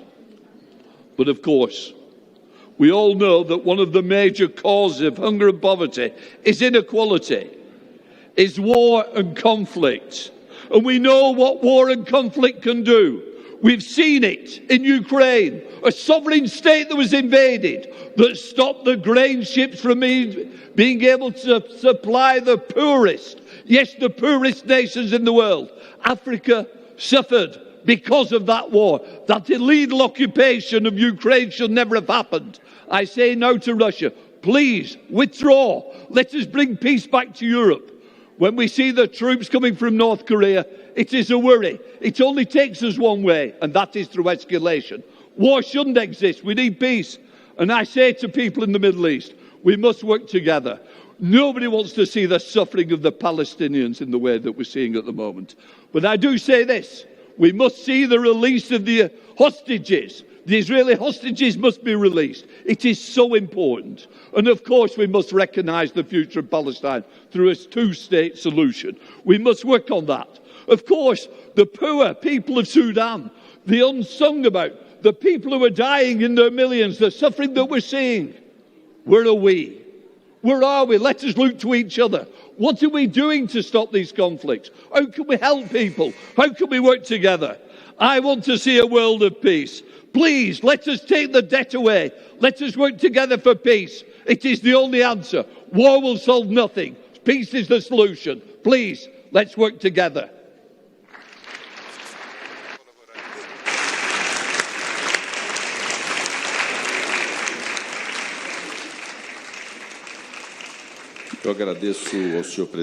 Thank you. The House of Commons speaker from the UK. Now our speakers list is over. I thank you for your speeches in the session. It was very enriching and contributes for the evolution of the theme to be dealt. I would like to say to the plenary that at 4 p.m. we will have the second working section of the G20 Parliamentarians with the theme, the role of parliaments in promoting sustainable development. I declare closed this session. Thank you.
The second session, working session, open the summit of the presidents of parliaments of G20 with the topic, the role of parliaments in promoting sustainable in tackling climate crisis and sustainability.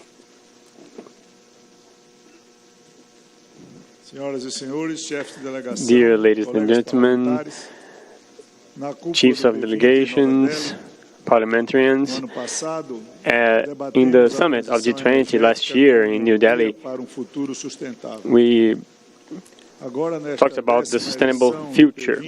Now, in the 10th edition of P20, we suggest searching for alternatives for ecological transition that is fair and inclusive.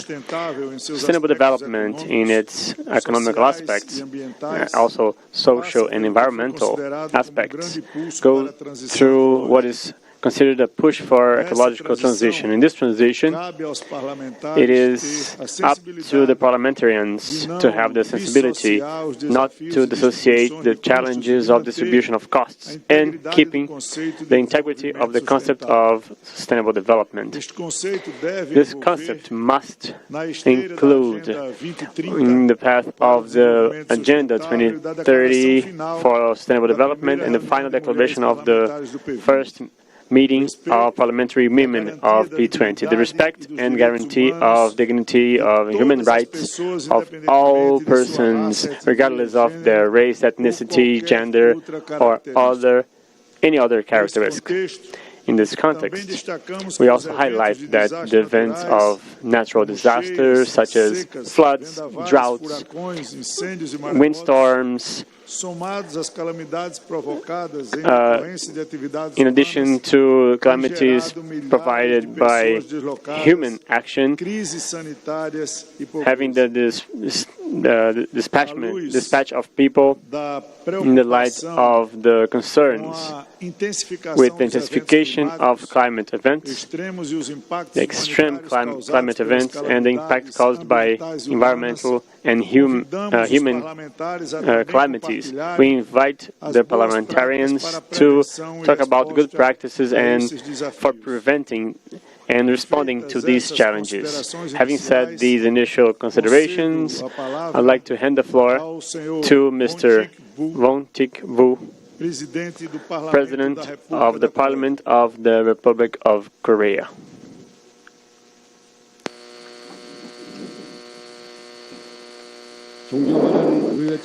Honorable parliamentary leaders, good afternoon. I'm Won-Tik Vu, Speaker of the National Assembly of the Republic of Korea. Last year, global greenhouse gas emissions surpassed 57.1 billion tons. It was the highest on record, and G20 countries accounted for 77%.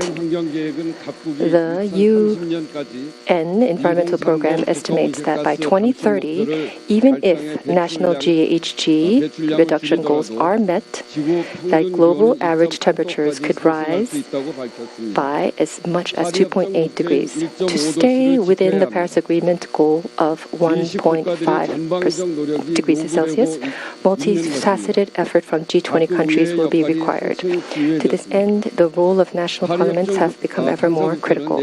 Parties to the Paris Agreement have until February of next year to submit a more stringent national greenhouse gas reduction target. But more importantly, they have to be implemented. Otherwise, the possibility of keeping the 1.5 degree Celsius ceiling will be completely lost and the global temperatures will rise to catastrophic levels. To ensure that the next 2035 NDC does not end up in an exercise in rhetoric, we need to ensure that this is backed by targeted legislation by national parliaments. Republic of Korea in 2022 enacted the Carbon Neutrality Act to legislate greenhouse gas reduction targets. It is also restructuring its industries to be more green and also is implementing energy transition policies. To facilitate such policy trends, the National Assembly has enacted the world's first Hydrogen Act, and discussions are on the way for other legislation such as the Solar Energy Support for Farming Act and Offshore Wind Energy Act, both of which seek to expand renewable energy energy. As we transition to a net zero society, a key legislative concern is that the transition is just and minimizes social inequality. In recent years, for communities experiencing the closure of coal-fired power plants and coal mines, legislation to support alternative industries and job training is being advocated. Such legislative and policy efforts fall under the vision of a climate parliament. From reduced use of disposables to curtailing greenhouse gases in the Parliament buildings, various climate action programs are currently underway. The hope is that Parliament spearheading such climate action will catalyze society as a whole. Distinguished G20 parliamentary leaders, in addition to the legislative efforts to ensure that our countries meet their NDCs, we need to reinforce international cooperation to support green transition of developing countries. The Republic of Korea is expanding its green ODA projects. The committed amount increased from $360 million in 2016 to $2.38 billion in 2022. The Global Green Growth Institute, GGGI, launched under the leadership of the Republic of Korea, plans to invest $2 billion in green investment every year by 2030 and has contributed $300 million to the second replenishment of the GGCF. The National Assembly of Republic of Korea will continue to actively cooperate to ensure that it continues to serve as a green ladder for developing countries. The first and foremost challenge in front of us is to ensure that the principle of common but differentiated responsibilities and respective capabilities based on the Paris Agreement is implemented in climate finance negotiation. The Conference of the Parties to the United Nations Framework Convention on Climate Change starts next week to ensure that the agreement on the establishment of the new collective quantified goal, active roles by the G20 national parliaments are needed. Respected parliamentary leaders, in response to climate change, the role of parliaments has become as essential as that of governments. It is necessary to affirm the parliament's commitment to cooperation and to maintain continuous and effective discussion at the level of parliamentary leadership. I propose the establishment of a speakers-level conference in which leaders such as speakers of parliament who can represent national parliaments on climate change would participate. This includes the possibility of elevating the IPU parliamentary meetings, which is currently held alongside the Conference of Parties to the United Nations Framework Convention on Climate Change. In the face of the global challenge of the climate crisis, it is the time for our parliament to present practical and substantial resolution. I ask for your support to unite the capabilities of parliamentary leaders and work together towards sustainable growth. Thank you so much for your attention.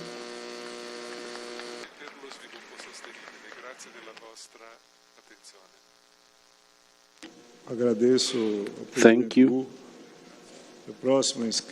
And the next speaker, President of Indonesia, Puan Maharani.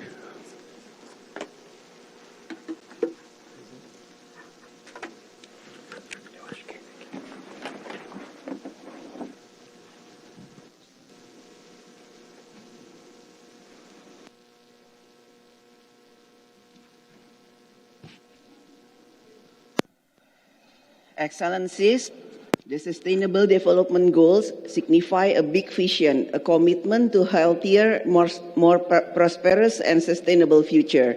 But the SDGs are facing huge challenges. Geopolitical tension, hunger, inequalities, and the climate crisis are all rising.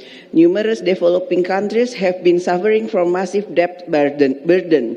The commitment to achieving all the development agenda by 2030 has been jeopardized by various unfortunate events, not to mention the war in Ukraine, political crisis in Myanmar, as well as the endless bombardment and attack of Israel in Gaza, which have resulted in civilians casualties, including women and children.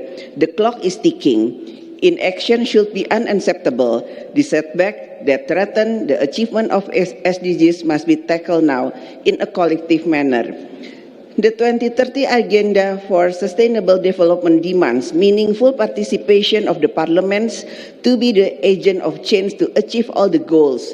We parliaments must effectively use our authority to adopt relevant laws that uphold the three sustainable development pillars of economic, social, and environmental sustainability. We must allocate sufficient budget to achieve SDGs. We have to formulate high-quality economic growth that will generate high growth and at the same time does not add to inequality.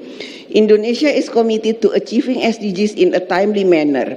SDGs align with our Golden Indonesia 2045 vision to become a sovereign, advanced, just a prosperous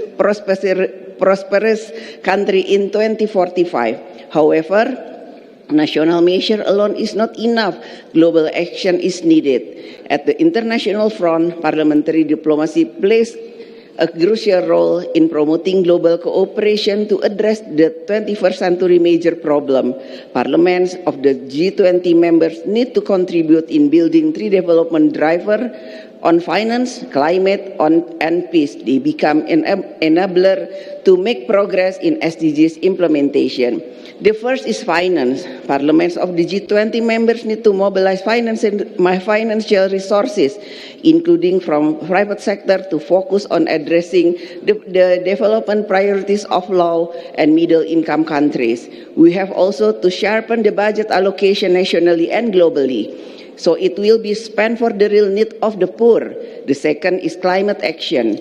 Given negative impact of climate to the most vulnerable group, especially the poor, we need to put forward ambitious climate action plans. At the same time, we need to make clean energy transition as a new source of economic growth. Clean energy transition can create jobs and reduce poverty. And the third is peace. There is no sustainable development without peace.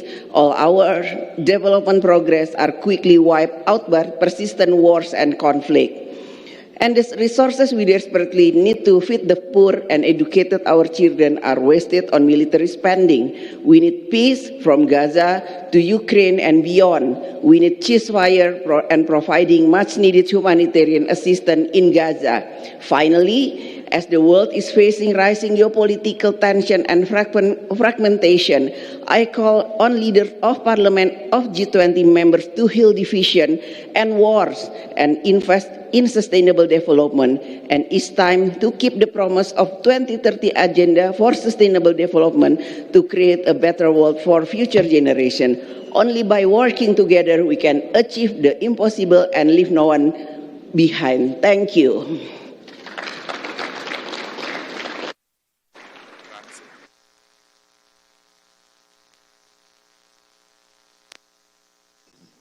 Próxima oradora inscrita, senhora Raymond Gagné, presidente do Senado do Canadá. Merci, Monsieur le Président, chers collègues parlementaires. Je suis honorée de pouvoir prendre la parole aujourd'hui, de pouvoir échanger avec vous sur cette importante question. Alors, depuis son adoption en 2015, le programme de développement durable encadre les actions de la communauté internationale pour atteindre un monde plus égalitaire. Les 17 objectifs du programme visent à mettre fin à la pauvreté, à réduire les inégalités, à protéger l'environnement et à mettre le monde protect the environment, and put the world on a more sustainable path up to 2030. In spite of all the goodwill after the end of the program, we have many things waiting.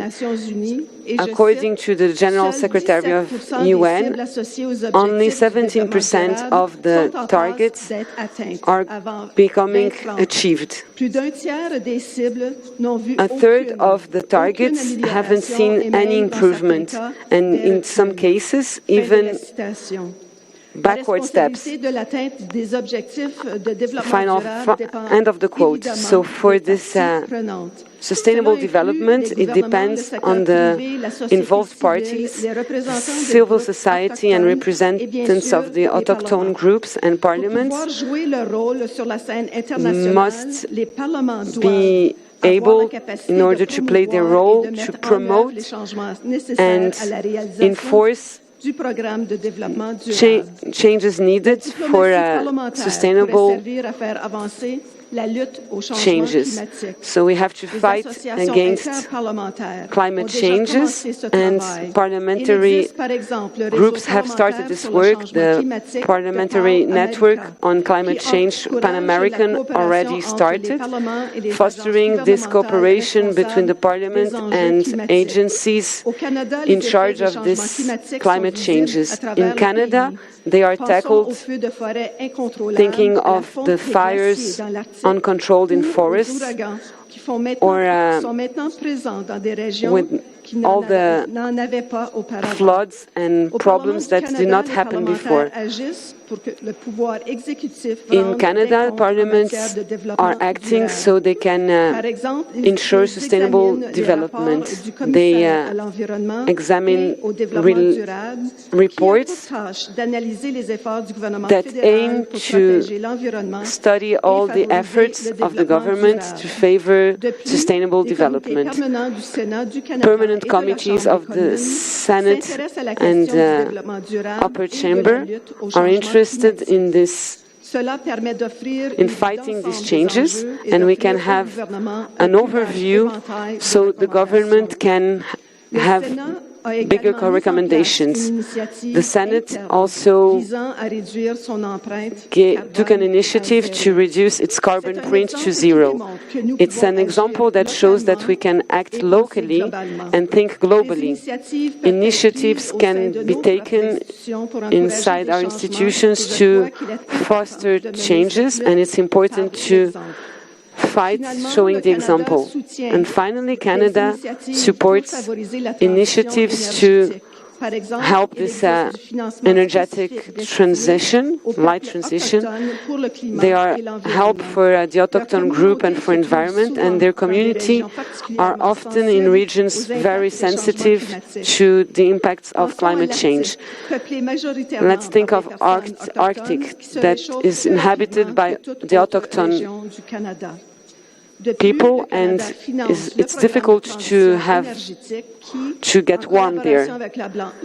And cooperating with the Global Bank, they foster the decrease of carbon for electricity in those countries. These are some examples of Canada's contribution and of our Parliament to achieve the sustainable changes. And I'm very curious to know what other parliaments in G20 are doing. Thank you very much.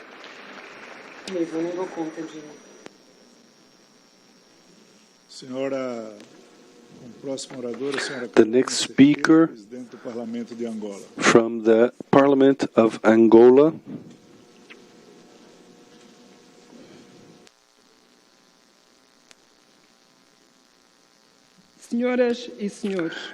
Ladies and gentlemen, Africa is in a crossroads, facing challenges and opportunities. The quick growth of our population, the urbanization and consumption has given an environment that is challenging for economic development. This growth has to be approached as a strong emphasis in sustainability to avoid environmental degradation and climate change problems. We want to leave for future associations in the sustainable development with the 2030 agenda developed by the member states of the United Nations with 17 objectives. We will not be neutral. We have embraced the 2030 agenda with the National Development Plan that is in two fundamental pillars: valuing human capital with focus in education and health, and food security with focus in agriculture, modernization of infrastructures, of support to production, development of resilient ecosystems that can resist climate change, and sustainable management of hydric resources and forests. All of this demonstrates we are concerned with people, the planet, the environment. We're concerned with people, and we consider that society should firm it through solidarity with others. We are concerned with the planet because it's the home that embraces us. Our act today should not harm future generations. We are concerned with the environment because the needs of industrialization and economic development shouldn't have the high cost that has been translated into deforestation and the effects of droughts in the south of Angola. Your Excellencies, this is the moment to act and to act quickly. That's why we have adopted clean energy as a factor of development. With 76% of the energy already is renewable in our country. We adopted the agenda of digital transformation, but we still have a lot to do to include women and youth in the economy and to promote the generation of sustainable jobs. 70% of the population got access to basic health services due to the expansion and modernization of the health system. Also, the gradual expansion of sanitation and water.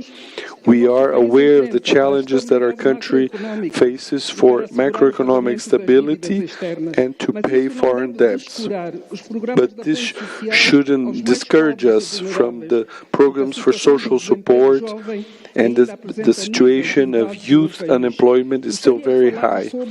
I would like to talk about the Quenda, which means walking in our national language, which is cash transfer to the families, and this is being implemented by the government and the World Bank, and has helped 1.1 million families that are unfavored and in situation of vulnerability. Quality education, training, professional training for youth should be a priority. At the level of Parliament, we've approved laws, discussed policies that are more inclusive and adequate to the interests of the population, demanding that the government there be an income increase for those programs connected to sustainable development. This is the second forum of Ombudsman for Civil Society in 2025. Last October, there were representatives of civil society in our Parliament to discuss the legal framework and in the combat against HIV.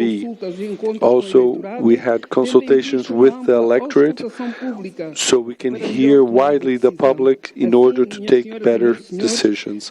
So, ladies and gentlemen, I'd like to end saying that promoting sustainable development is not just an objective, but should be a strong social commitment and a path with no return for the well-being and the progress of our people, and to guarantee peace for our nations.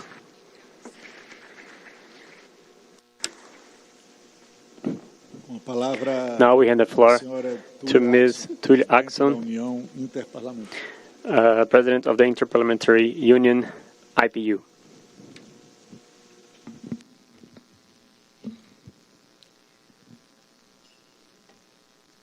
Mr. Chair and Mr. President, thanks for the opportunity. Honourable Speakers of Parliament, as we prepare to discuss our role in promoting sustainable development, I am reminded of our collective duty as representatives of the people. Our role as parliamentarians goes beyond shaping policies. We are entrusted with the power to inspire, to enact, and to ensure accountability towards a sustainable future for all. Sustainable development requires more than good intentions. It demands decisive, inclusive, and forward-thinking policies. This is where parliaments are essential. We are uniquely positioned to turn ambitious goals, such as sustainable development goals, into actionable laws and budgets that resonate with our community's needs. The Interparliamentary Union has been a committed partner in advancing parliamentary engagement with SDGs. Through initiatives such as the SDGs Self-Assessment Toolkit, we empower parliaments to evaluate their own effectiveness in implementing these critical goals. This toolkit serves as a practical resource to identify areas of improvement, fostering accountability and encouraging proactive responses to our most pressing challenges. Additionally, our regional seminars create vital opportunities for collaboration and knowledge sharing across national boundaries, where parliamentarians can learn from one another's successes and innovate new approaches to sustainable development. To truly promote sustainable development, we must prioritize policies that protect our environment, reduce inequalities, and support resilient economies. This means championing renewable energy, advancing social protections, ensuring gender equality and equity, and fostering access to health and education for all. It is also essential that we support fair economic growth that doesn't compromise our planet's future or the dignity of any person in our community. Accountability, too, is our responsibility. As parliaments, we must hold governments to their commitments and ensure that every promise made translates into progress achieved. Our oversight is the backbone of trust, reminding our citizens that their future is safeguarded by transparent and responsive governance. Colleagues, let us renew our commitment today and act boldly and collaboratively. Let us strive for policies that honor both current and future generations. With the continued support and guidance of IPU, we are empowered to amplify our shared mission and build a fairer, greener, and more prosperous world for all. I thank you for listening.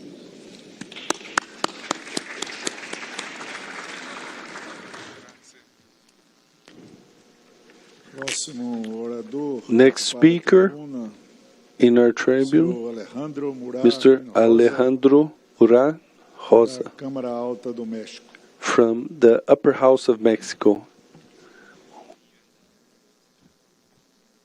Amigas y amigos, colegas. Dear colleagues, I'm here once again in this summit, and I'm here to share with you some actions that the Mexican government has taken to accomplish the different goals of the 2030 agenda. These goals, with no doubt, they are desires that with our congresses we can convert into laws so that they can have the budgets, and in this way we can achieve the goals. We in the Senate of the Republic, we see in each commission in a transversal way this opportunity to push this agenda.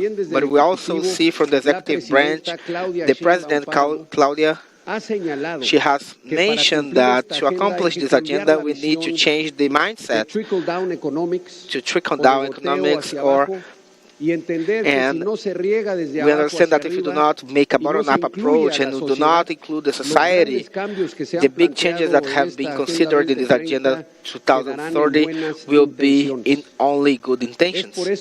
That's why we need to incorporate some national governments, the state governments and the municipality governments. But let me share with you that regardless of in different points of the agenda, we have advanced in a very important way. The first topic of the eradication of poverty, I can say that by means of social programs, of economic transfers, we have 80% of the Mexican population with support, and this has allowed the incrementation of at least 60% of the minimum wage and reducing this way up until 1.5 million Mexicans in poverty in Mexico. I can also say that the goal of zero hunger, we have a specific program to support especially the agriculture producers, in which we can generate the inclusion by means of the agricultural sector to turn it into a agro industry and incrementing the participation of this sector to reach the goals of hunger zero. And in education, quality education goal, we have generated some scholarships in the basic education for all the students in Mexico, and this way their families, they have all the support to follow his kids, especially the girls and boys, so that they can go to school. And this has also, that will be also be unfolded in the intermediate and superior education as well. And to eradicate the hunger, we need to have a public policy that's very bold. And I can share with you that by the regional development, we have some good milestones. Mexico has had in the past 15 years between 8 to 6% in a sustainable way, but we have also had some investments in the south of Mexico that generated some structural changes so that the south of Mexico can also stop decreasing at least 2 or 3%. And it start growing in just as the north and the center of the country, so that Mexico can reach a sustainable knowledge. This will also benefit the immigration movements that come from South and Central America, and we are sure that this can convert in a trilateral effort with USA and Canada to have a response to these movements of people migrating to North America. And at last, I'd like to share with you that we also have a vigorous agenda in the topic of water and energy that are fundamental topics, and we've done some specific changes in the legislation so that the people can have the priority to access in water, and also the companies. And then the President Claudia Sheinbaum has announced in a very important effort to have clean energy efforts as well in our community. So that's how we are going ahead with our 2030 agenda. Thank you so much.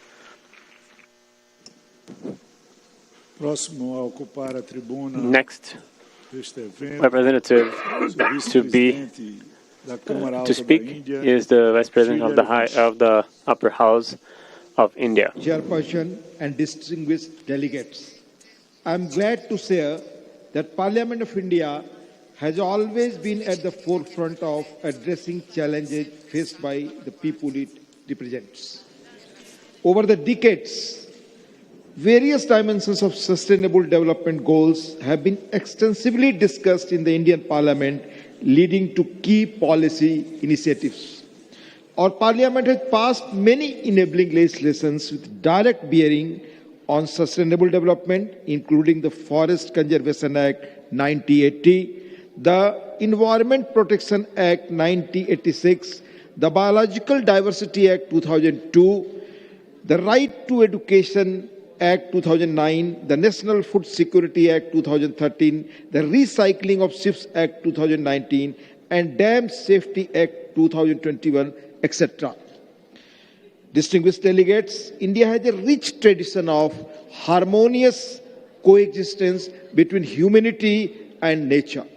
The Constitution of India mandates the state to protect and improve the environment while safeguarding the forest and wildlife of the country.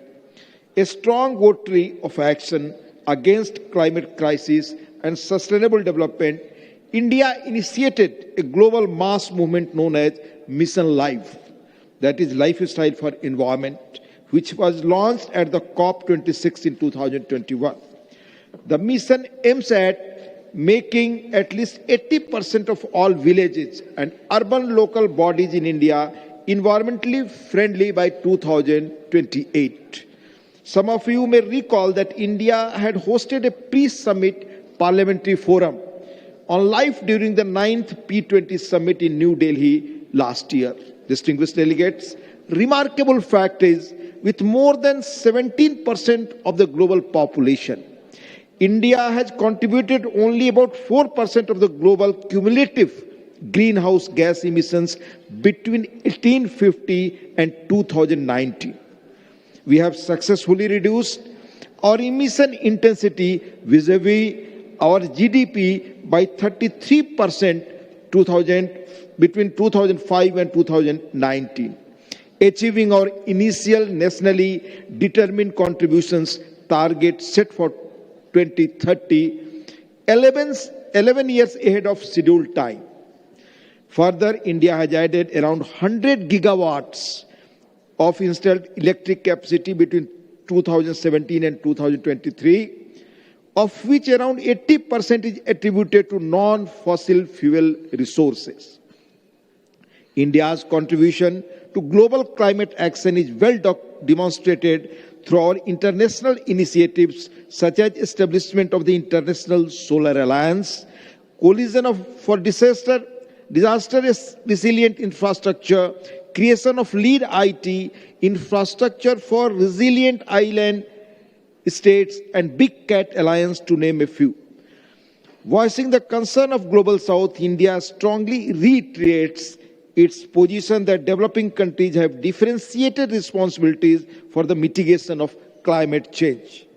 Given their lower per capita income, current per capita emissions, and minuscule contribution to historical emissions, we all have to bear in mind the principle of equity and common but differentiated responsibilities and respective capabilities that is known as CBDRRC, as different countries are at different stages of development. Honorable Chairperson, India's commitment to sustainable development is deeply rooted in our rich culture and history. The clarion call given by your Honorable Prime Minister Shri Narendra Modi, Sabka Saath, Sabka Vikas, Sabka Vishwas, Sabka Prayas, resonates with some core SDG principles of leaving no one behind. As the most populous country and one of the fastest growing economies, India's progress is pivotal to global success in achieving SDGs.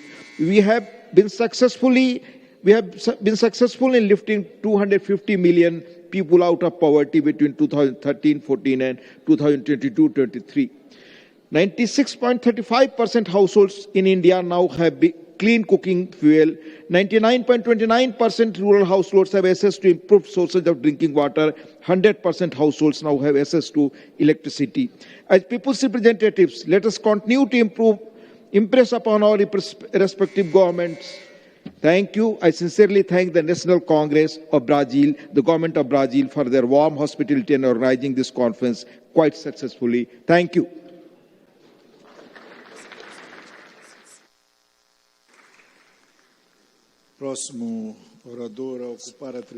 Next speaker, Lord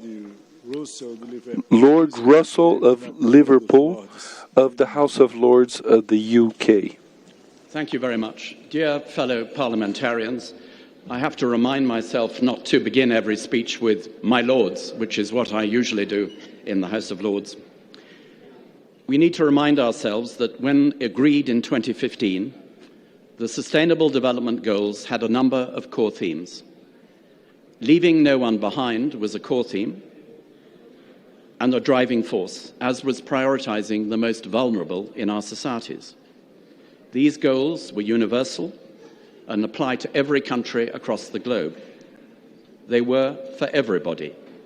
They had targets as we sought to achieve peace and prosperity for people and the planet by 2030, only 6 short years away.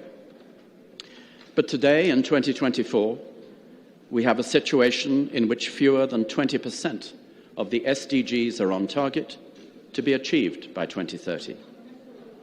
We are a very long way from where we wanted to be and where we hoped we would be. The development gains of recent decades are now under threat of reversal. Hard-won progress has stalled since 2015. 1 in 10 of the world's population, 712 million people, are living in extreme poverty, unable to access basic health, education, water, and sanitation, and are facing devastating and disproportionate climate impacts. Debt repayments are at their highest level for 25 years for low-income countries. 3.3 billion people live in countries that pay more in interest than on fundamental health and education. And it's estimated that climate change and biodiversity loss will increase food prices by 20% for billions of low-income people. This is a global emergency, but the SDGs can still provide the framework for us to deal with this rationally, both nationally and internationally. The new UK government has expressed its commitment to a world free from poverty and to preserving an inhabitable planet. And parliamentarians in the House of Lords will do what we do best, which is scrutinise the delivery of this commitment, which we will do in as much detail as we need. As we seek to tackle climate change, the United Kingdom is taking the bold, ambitious steps necessary to keep the ambition of 1.5 degrees Celsius alive, and we encourage others to come on board. We are committed to scaling up finance to accelerate the global energy transition with a new ambitious climate finance goal, emissions reduction targets in line with limiting warming to 1.5%, and further action is planned to build resilience to climate impacts and necessary international financial system reform. The new UK Prime Minister and Foreign Secretary both referred to the SDGs in their speeches at the United Nations in September, and this is to be welcomed. As we look to deliver against this vital challenge, it is apparent that a clear, effective and modern development policy is urgent. We need to promote local leadership, to reconnect with our international partners, with the multilateral system, and to accelerate process on the SDGs. And as such, it is important that we as parliamentarians encourage sustained ambition from all G20 members on climate, clean energy and the environment. The G20 is powerful in driving global ambition and can, if it wishes, take the lead in delivering new, reinvigorated financial models and goals to respond to the climate crisis. Beyond this, our role as parliamentarians is to ensure a continued focus. We can do this within our parliaments, as I said, by scrutinising the policies and programmes, and we will certainly do that in the House of Lords. But we also need to continue to contribute to dialogue and discussions such as that which we are holding today and tomorrow.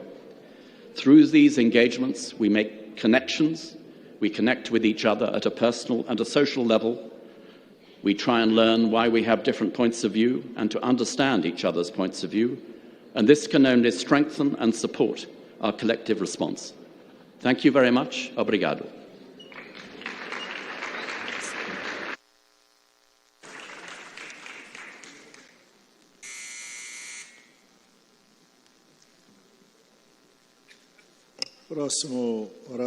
Next speaker to be in the tribune, Ms. Nelly Luthier, Vice President of the lower house of South Africa. Parlamentares, esse assunto reflete uma transição colaborativa para manter a segurança e o bem-estar das populações de uma forma sustentável, enquanto nós nos adaptamos à mudança climática. Uma frequência que tem aumentado nos desastres mundiais e um discurso de necessidade de ação. Os países do G20 têm sido expostos a desastres com equivalent to 9% of their average annual investment in infrastructure.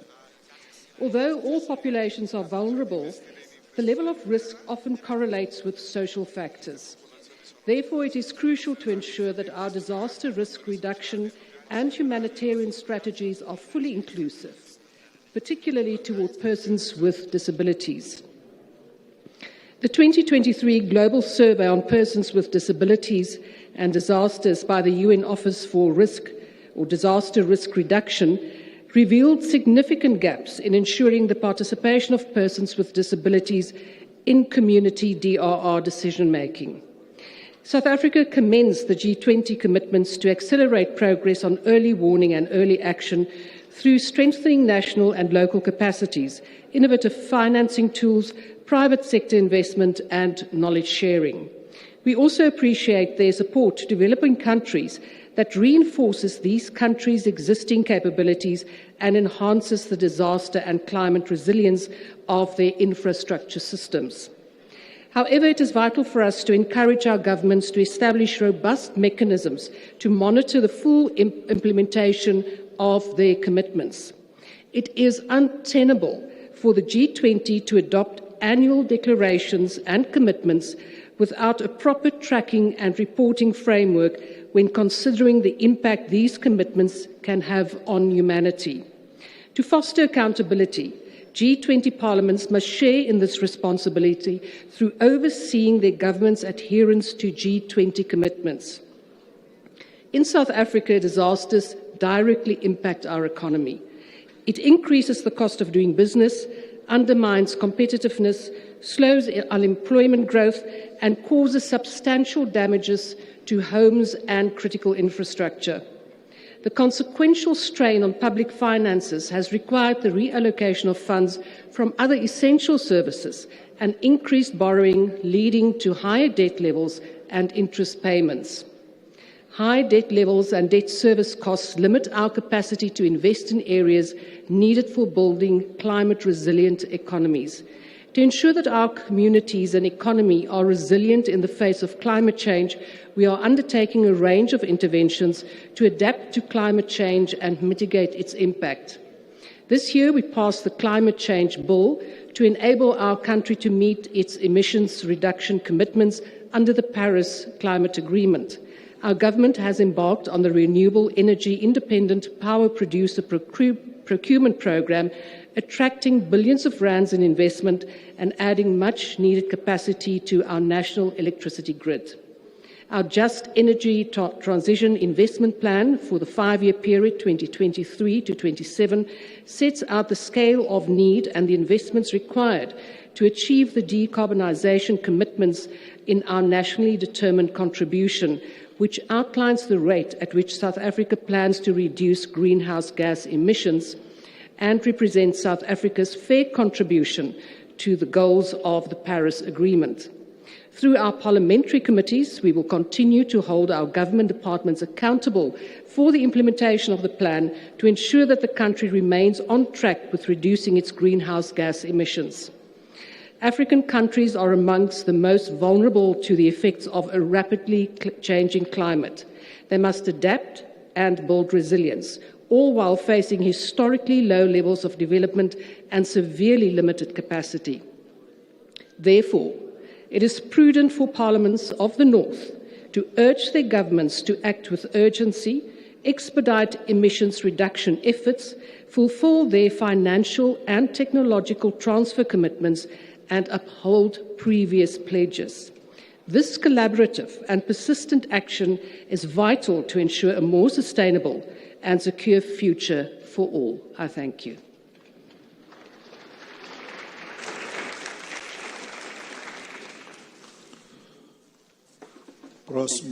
Next speaker, Mr. Konstantin, Vice President of the Upper House of Russia.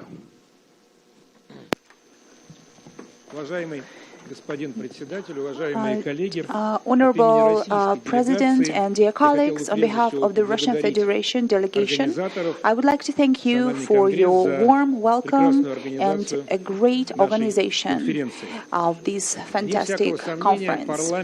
Parliaments play an important role in the formation of the global agenda, which is especially important in the current age of economical, political, and social turbulence.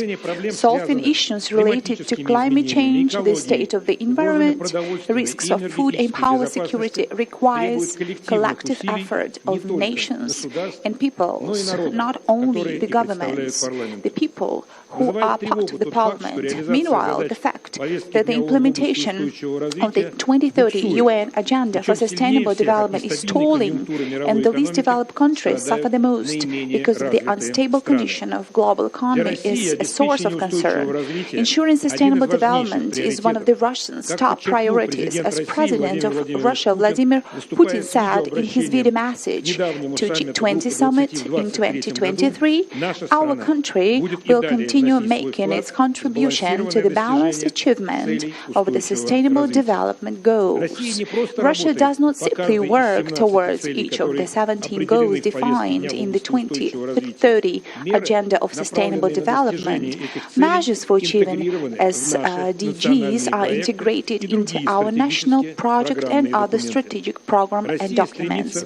Russia strives to participate in the global environmental process as actively as possible. Our country is one of the leading countries based on contribution to the reduction of greenhouse gas emissions, and our power balance is one of the greenest in the world. Green gas, nuclear and hydropower generation in our country makes up for 85% of total power generation. Russia supports a balanced approach for addressing issues related to the transition of global economy of low-emission development models. At the same time, we believe it is important to combat the attempts of certain countries to use the environmental agenda to eliminate competitors from the market, especially when it comes to developing countries. The Federal Assembly traditionally includes sustainable development issues into its priorities and actively involves the expert community in discussions of topical issues. We have formed our councils for regional health care for disabled people, for regional social innovations, the work of which is aimed at developing recommendations to improve legislation in the corresponding areas. Russian parliamentarians actively work on regulating the transition towards green energy. In recent years, we have adopted several laws aimed at legal regulation of business activities to restrict emissions of greenhouse gases. We pay close attention to the development of low-carbon energy. Parliamentarians actively make necessary modifications to the legislation and control their implementation. The Russian side has repeatedly proclaimed its support of the idea of strengthening the role of parliaments in the implementation of the 3020 Agenda for Sustainable Development and once again confirms its commitment to this process today. We go on the premise that the participation of the legislative power is one of the key factors in this area. And of course, the topic of facilitating sustainable development has an important place in interparliamentary cooperation. And in the joint declaration of the 10th BRICS Parliamentary Forum held in St. Petersburg, the legislators expressed their intent to facilitate sustainable development of the organization's member state. Russian legislators actively promote the idea of sustainable development at various international events. In close cooperation, for example, the 34th Asia-Pacific Parliamentary Forum in Manila resulted in the adoption of a resolution, sustainable goals. We not long ago, at the 149th Interparliamentary Union Assembly, we highlighted an unacceptability of politicizing the topic of sustainable development and also noted that illegal sanctions are a direct attack on all 17 development goals of the UN.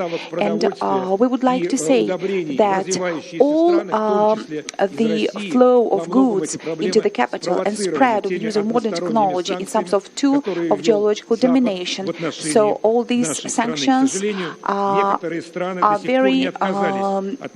So some countries still think in the mindset of neocolonialism, and they put our law making all the goods and modern technologies a kind of tool which is a geopolitical domination. It makes turns into chaos all the political relations. So the sustainable development is the real tool that we have to consider of all the members, and Russia for sure is ready to participate in this participation at its full strength. Thank you very much for your attention. The next speaker in the tribune, the Vice President of the United Arab Emirates, Ms. Tariq Al-Tair.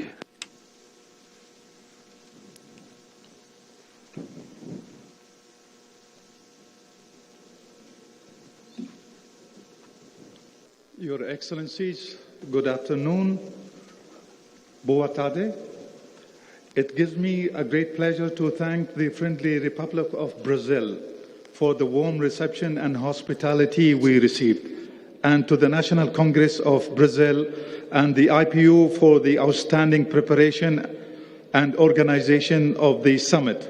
This occasion highlights the shared responsibilities we bear as parliamentarians in building a world where justice and sustainability are not mere ideals but lived realities. Our world today stands as profound crossroads, driven forward by remarkable technology advances and breakthroughs that reshape our lives, yet confronted by urgent environmental and resources challenges that threaten our collective future. It is as if we navigate stormy seas, where one hand reaching toward a promise of a brighter future and the other hand holding firm against the waves that threaten our shared survival. As parliamentarians, our role extends beyond the chambers of legislation. We are entrusted by our people for their collective hopes and tasked with ensuring that progress does not leave behind inequality, that justice knows no borders, and that opportunity is not privileged to some, but a universal right to all. Together, we need to ensure that our chase for innovation complements with our duty to protect and preserve the planet that sustains us. Considering this, the urgency of our mission becomes even clearer when we consider the hard environmental and climate change fact. Climate change alone is projected to cost the global economy $23 trillion by 2050. It lives unaddressed, affecting nations rich and poor alike. Rising temperatures, sea level increase, and extreme weather events are already forcing millions to migrate from their homes, with predictions suggesting up to 1.2 billion climate refugees by 2035, mainly from the south to the north. Meanwhile, our planet resources faces unprecedented strain, as the global population is expected to exceed 9 billion within the next 3 decades. If current consumption patterns continue, we would need nearly 2 Earths to sustain future generations. These figures are not just statistics, they are a call to action for each of us to legislate with foresight, responsibility, and commitment to safeguarding our shared future.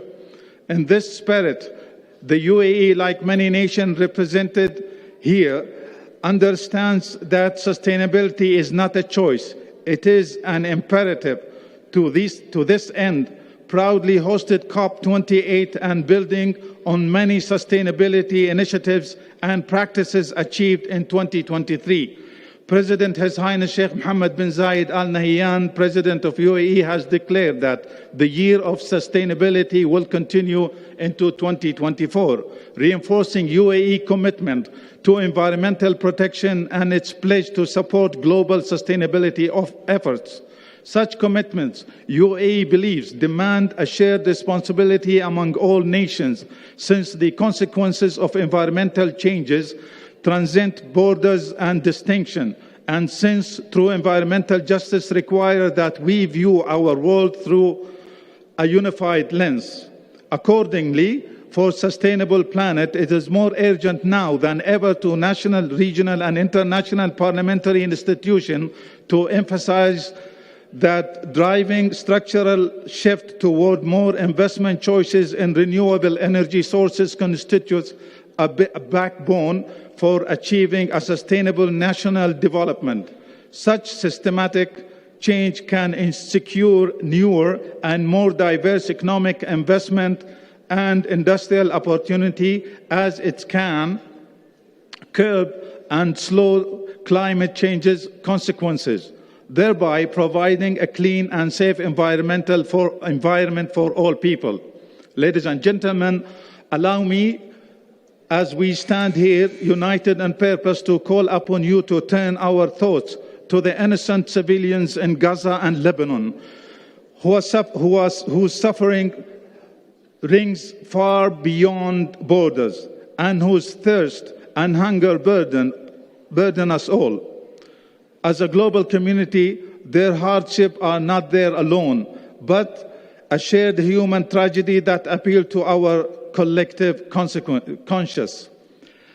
And so, the world sustains an urgent need to peace, a peace that is more than an absence of conflicts of war, but principles that believe rooted to coexistence, tolerance, and compassion for one another.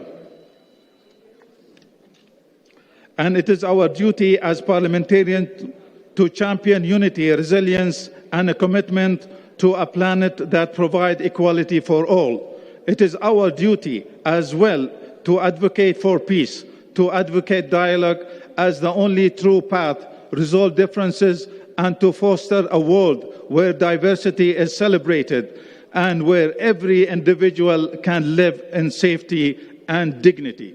Thank you.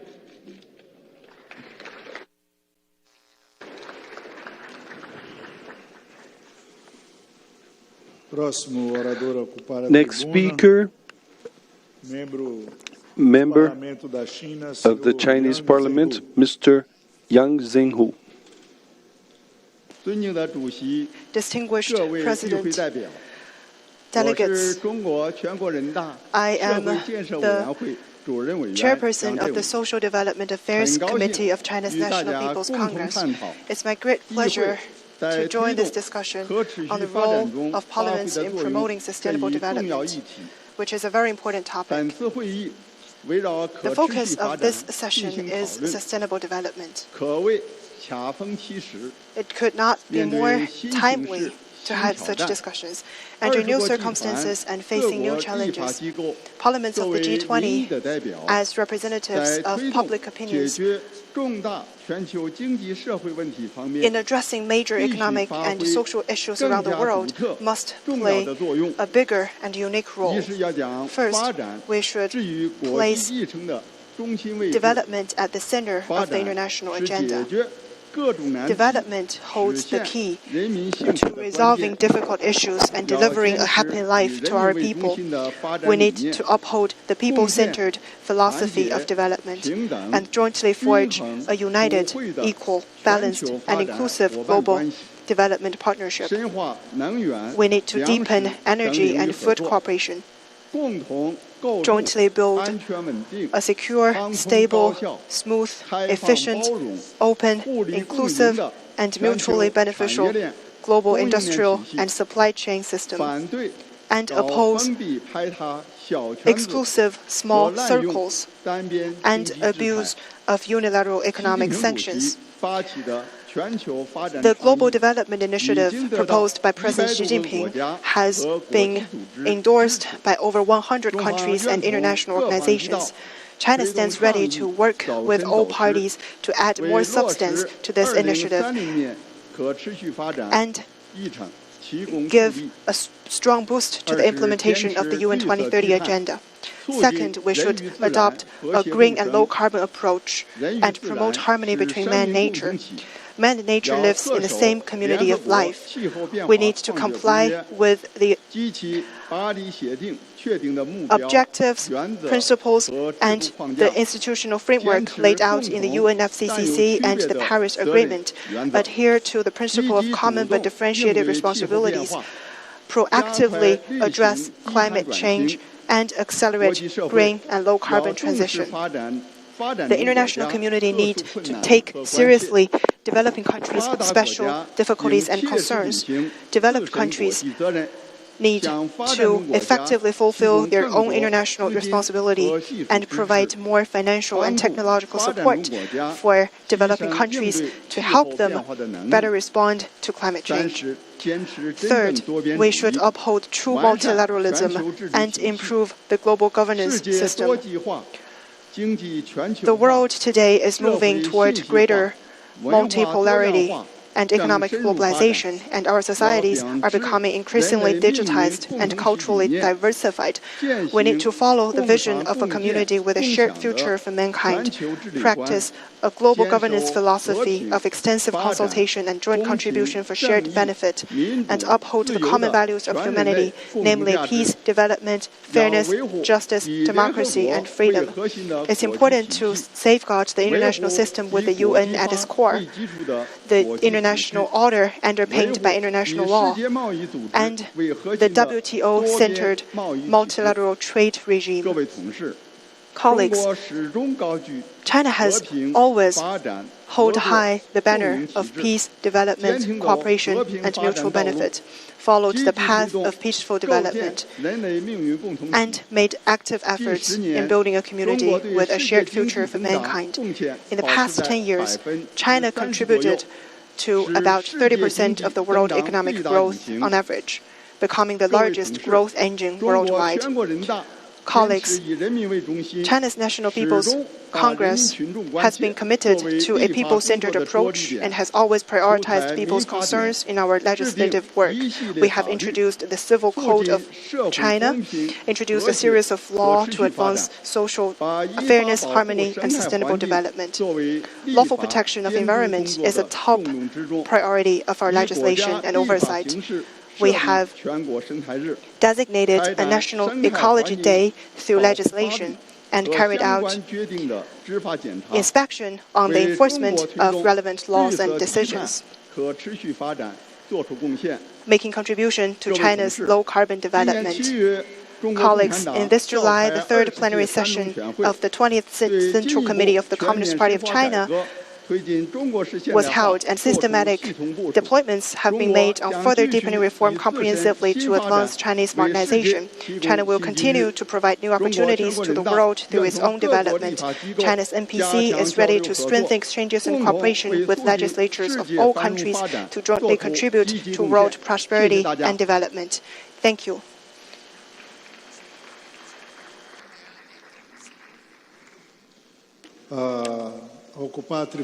Now we'd like to invite the next and the last one speaker, Ms. Tamina Pereira, member of the Parliament of Mozambique.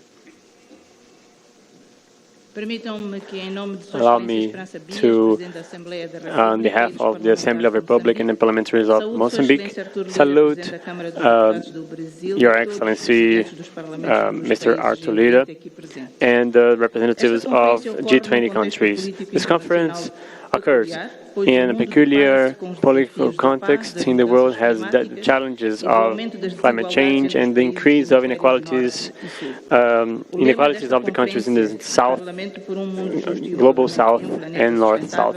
This topic is very current, very pertinent, and we invite us to in a joint reflection in the search for sustainable solutions for global problems. I will focus my intervention in the role of the Parliament in promotion of sustainable development, sharing the experience of Mozambique in sustainable development, ecological transition that is fair and inclusive, and the mitigation of climate change impacts. Mozambique, given to the geographic localization, has been hit by cyclones and the flooding from the dams that were destroyed.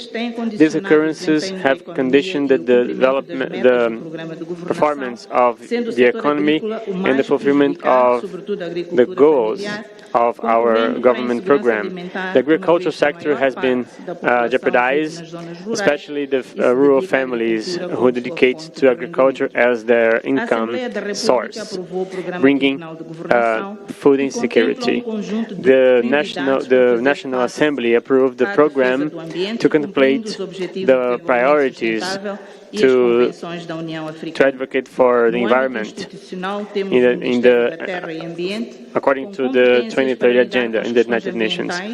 In the institutional level, we have the commitment to deal with the environmental issues and an Institute of National Management of Disasters to respond to emergencies in case of natural disasters. In the level of governance, we have instituted public policies to prevent and mitigate the impacts of climate change, contemplating the creation of resilient infrastructures, regional cooperation actions. As an example, the installation of the Humanitarian Operation Center and humanitarian events in the capital, Nampula, to respond to the catastrophes in our state, in our country. We also have a meteorological center with the capacity to foresee and monitor the weather in a way to mitigate the impact of extreme meteorological events. Beyond the government, non-governmental organizations deal with environmental issues, providing advocacy and awareness through different communication actions, doing the recycling of plastic and glass in the beaches. These actions have contributed to the promotion of the environmental development, increasingly fair and inclusive in Mozambique. The Mozambican Parliament has improved the legislation for the protection of the environment, highlighting the approval of the environmental law, the law for protection, conservation, and sustainable use of biological diversity, which culminated in the approval of normative acts to protect our communities against floods and the management of plastic and the assessment of the environmental impact of the energy transitions. We also have legal instruments resulting from conventions signed with international organisms. We could implement local plans for adaptation and mitigation to climate change, in the social protection for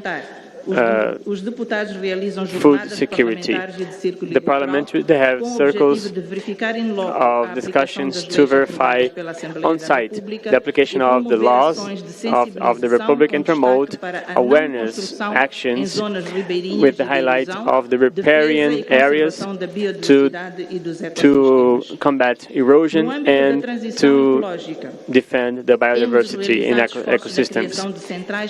In the ecological transition, we have promoted the access to clean energy with photovoltaic energy, providing the production of clean energy. Mozambique has one of the biggest reserves of liquefied gas of the world, and we have the investment in fair and clean energy production, having the part of the income of liquid gas to invest in agriculture.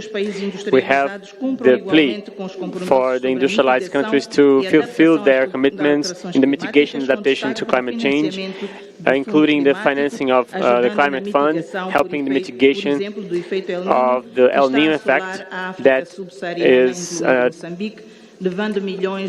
isolating sub-Saharan Africa, providing vulnerability and food insecurity. We would like this conference to become a platform for dialogue and commitment for the parliaments to be responsible for sustainable development and to promote fair ecological transition